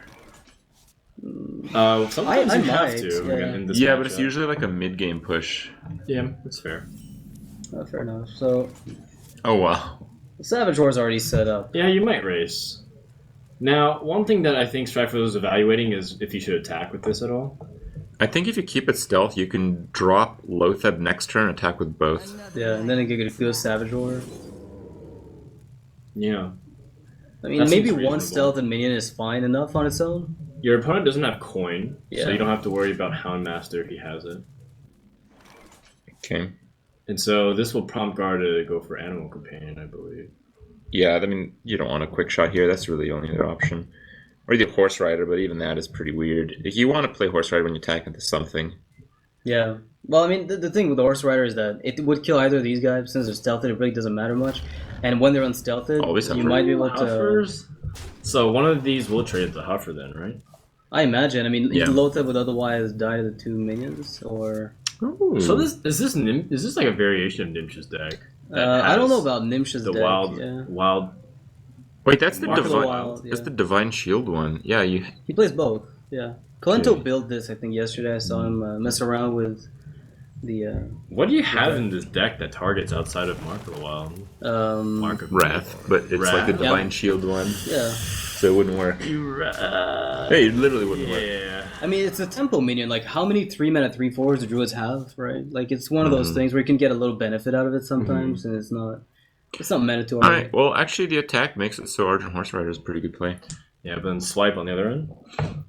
Well, you're Hunter. I don't think you play around stuff. That's Yeah, true. we just saw him do that last game. That's true. Oh, wow. Yeah. There you go. Consistent play from Gar. Yeah. I mean, That's his style of hunter. That's his brand. that's everyone's though. And that's his as well. I guess it's not. It doesn't have to be unique, right? To be his. Yeah. So. Swipe if you- face. Yeah, you swipe face obviously after trading. Like. Yep. The thing is there going to wait for Gar to stabilize after this point? Because if he's forced to play Lotheb just to equalize with the Lotheb into opponent's Lotheb. Lotheb, that's absolutely disgusting. So you'd almost have to just play Mad Ooh. Scientist and hope for a better follow-up. Gara's mad. Yeah, it's like unbelievable. Gara maddest shaman. Yeah. All right. Wow, the sacrificial Lotheb basically. Is it even going to be that? It's just necessary based off of his curve. Yeah. Azure Drake in response. Does that warrant a trade just because he's? I don't know. I think you might just go face here. Living Yes. Roots actually made like the Keeper of the Grove and Living Roots finishing off You can Lotheb. target your own light bait with living room. No, you One can't more because damage. the Divine Shield triggers before the Yeah, I spell know. resolves. But So. I'm just talking about other. It works with the Darkbane though. Yeah. Yeah. It's like, oh, I'm 1 damage off lethal and I have Living Roots and the Darkbane. You What know? if it's like there's the dark whispers here and we just don't know it? Yeah, I mean That's it's sick. Nice. yeah. Make an 8/9 taunt. with Divine Shield. All right. Master Jouster, get at me now. Yeah, Striker's thinking about it. I mean, yeah, this is a lot to think about. I mean, I feel You like need to going initiate the face is race. You fine. have Savage Roar. You'd probably win a race. Yeah, I really like this because Keeper of the Grove just gives you so much like trading. Like once they trade into whatever you've got on the board, Keeper of the Grove will finish it off. Or Roots, I mean, pick one. Yeah, and well, if I had the Ardent Horse Rider, that'd be insane. That'd be a pretty. We need Blood Mage Thalnos here, right? Like you just Blood Mage, Quick Shot. Yeah, Blood Mage Thalnos. Right. Well, Unleash would have done the job pretty well. Yeah. Really well, actually. Yeah, Loatheb wouldn't even take damage. Yeah, terribly well. Oh, yeah. Yeah, that was actually crazy. It would because you wouldn't have a. Yeah, you would. Yeah. You'd be missing out on a little bit of. Who to shoot? Well, I don't really know how Garth thinks he can win this, right? Like it looks dire from this position. He might. I mean, it Well, could, Striker doesn't have much to back up the current board. Yeah, but you're just scared That's why as he went Gar, right? face. I'm talking like from Gar's perspective, you've got a really big. You're afraid, right? You think being off tempo against a druid, usually you win because you're forcing them into like a zoo-like board that you have, and they have to respond to it. Oh. Oh man, is this gonna be like the? he's snore? racing. He's going to rely on Quick Shot to save him. So it's like you either have lethal now or I win. Does he I have like lethal? this. Does he? He has +6, +2, +3. That has to be lethal. Yeah, That's Yeah. lethal. With the And that's the end of the series. So Cloud9 starts off very strong with a convincing 6-3 victory. Yep. Yeah, it doesn't get Oh, better. I and mean, Their pick was rewarded because I know that they were looking at the lineups and they're like, no, we'll pick Tempo Storm.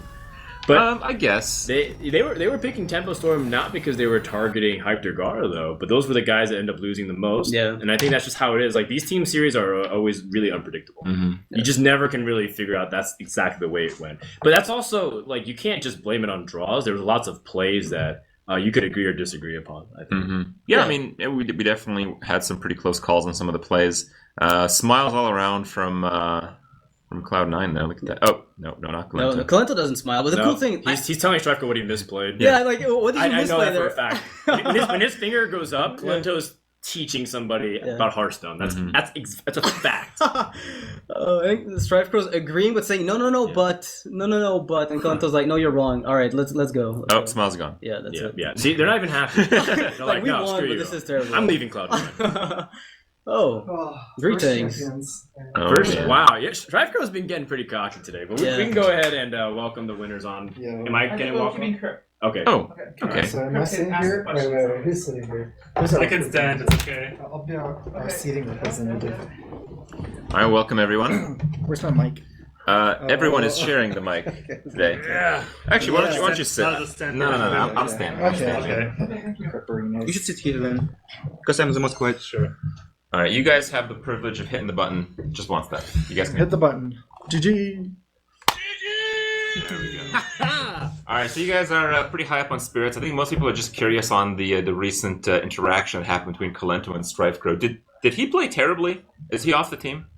No, Striker played well. We were talking mostly about. We were talking about other teams. We were talking about okay. how bad Tempo Storm We played. just saw Strifecrow go from like smiling to not smiling after Kalento's finger was pointing. Yeah, but overall, great stuff, guys. What did you guys think of Tempo Storm? I mean, why was it targeted, and is it what you guys expected? Yeah, Pretty much, yeah. pretty much. Okay. We still don't know what kind of mage is brought. No, we have some guesses. I guess there's no point saying on stream. I don't know if that would be good, but yeah. I mean, I don't think we did anything that they didn't expect either. It's like, so I guess it's just I think both teams just kind of did their own thing, but yeah. Now we had a bit of a gap between the last time we had ATLC in the qualifier stage, and here we are at the finals. And did you guys expect to see some more wild stuff? I mean, we saw a little bit of wild stuff, but I mean, what did you guys expect out of Tempo Storm? I definitely thought that Tempo Storm would be the most hard to read team. I thought because like they barely streamed any competitive decks, I think. And we kind of pinned down what they might play based on their personal preference, and also like the reason we picked the Tempo Storm as well because we thought skill-wise they would be the weakest team as well. I thought Garo would bring a weird hunter, and I thought it would hurt their chances too. Did it? I don't know. Okay. It was weird. It had like Bear Trap as well. Oh, Bear Trap is weird? Yeah, I know. Bear Trap is weird. Okay, it's weird. And it's more like about other teams too. Mhm. If you don't face Temple Storm, who do you face? They're pretty scary too. Yeah. Well, we do have the other teams coming up. What do you guys think about that? You guys picking Tempo Storm. You made Nylum face off against Value Town. Is there some strategy component to that as well? We pretty much only thought about ourselves. Okay. Yeah. It's important to win that first match because it's really important to just go 2-0. Yeah, clean Winning up. the first match obviously increases the chance of Right, going to 0. So, All right. Well, congratulations. Any other thoughts, guys, before we head off? I mean, get wrecked Tempo Storm, I guess. Get wrecked, Tempo Storm. Oh. All right, guys. Well, we'll be right back. We'll start up the next series. We will take a 15-minute break to get everyone in place, get everything settled. So stick with us. We'll be back shortly.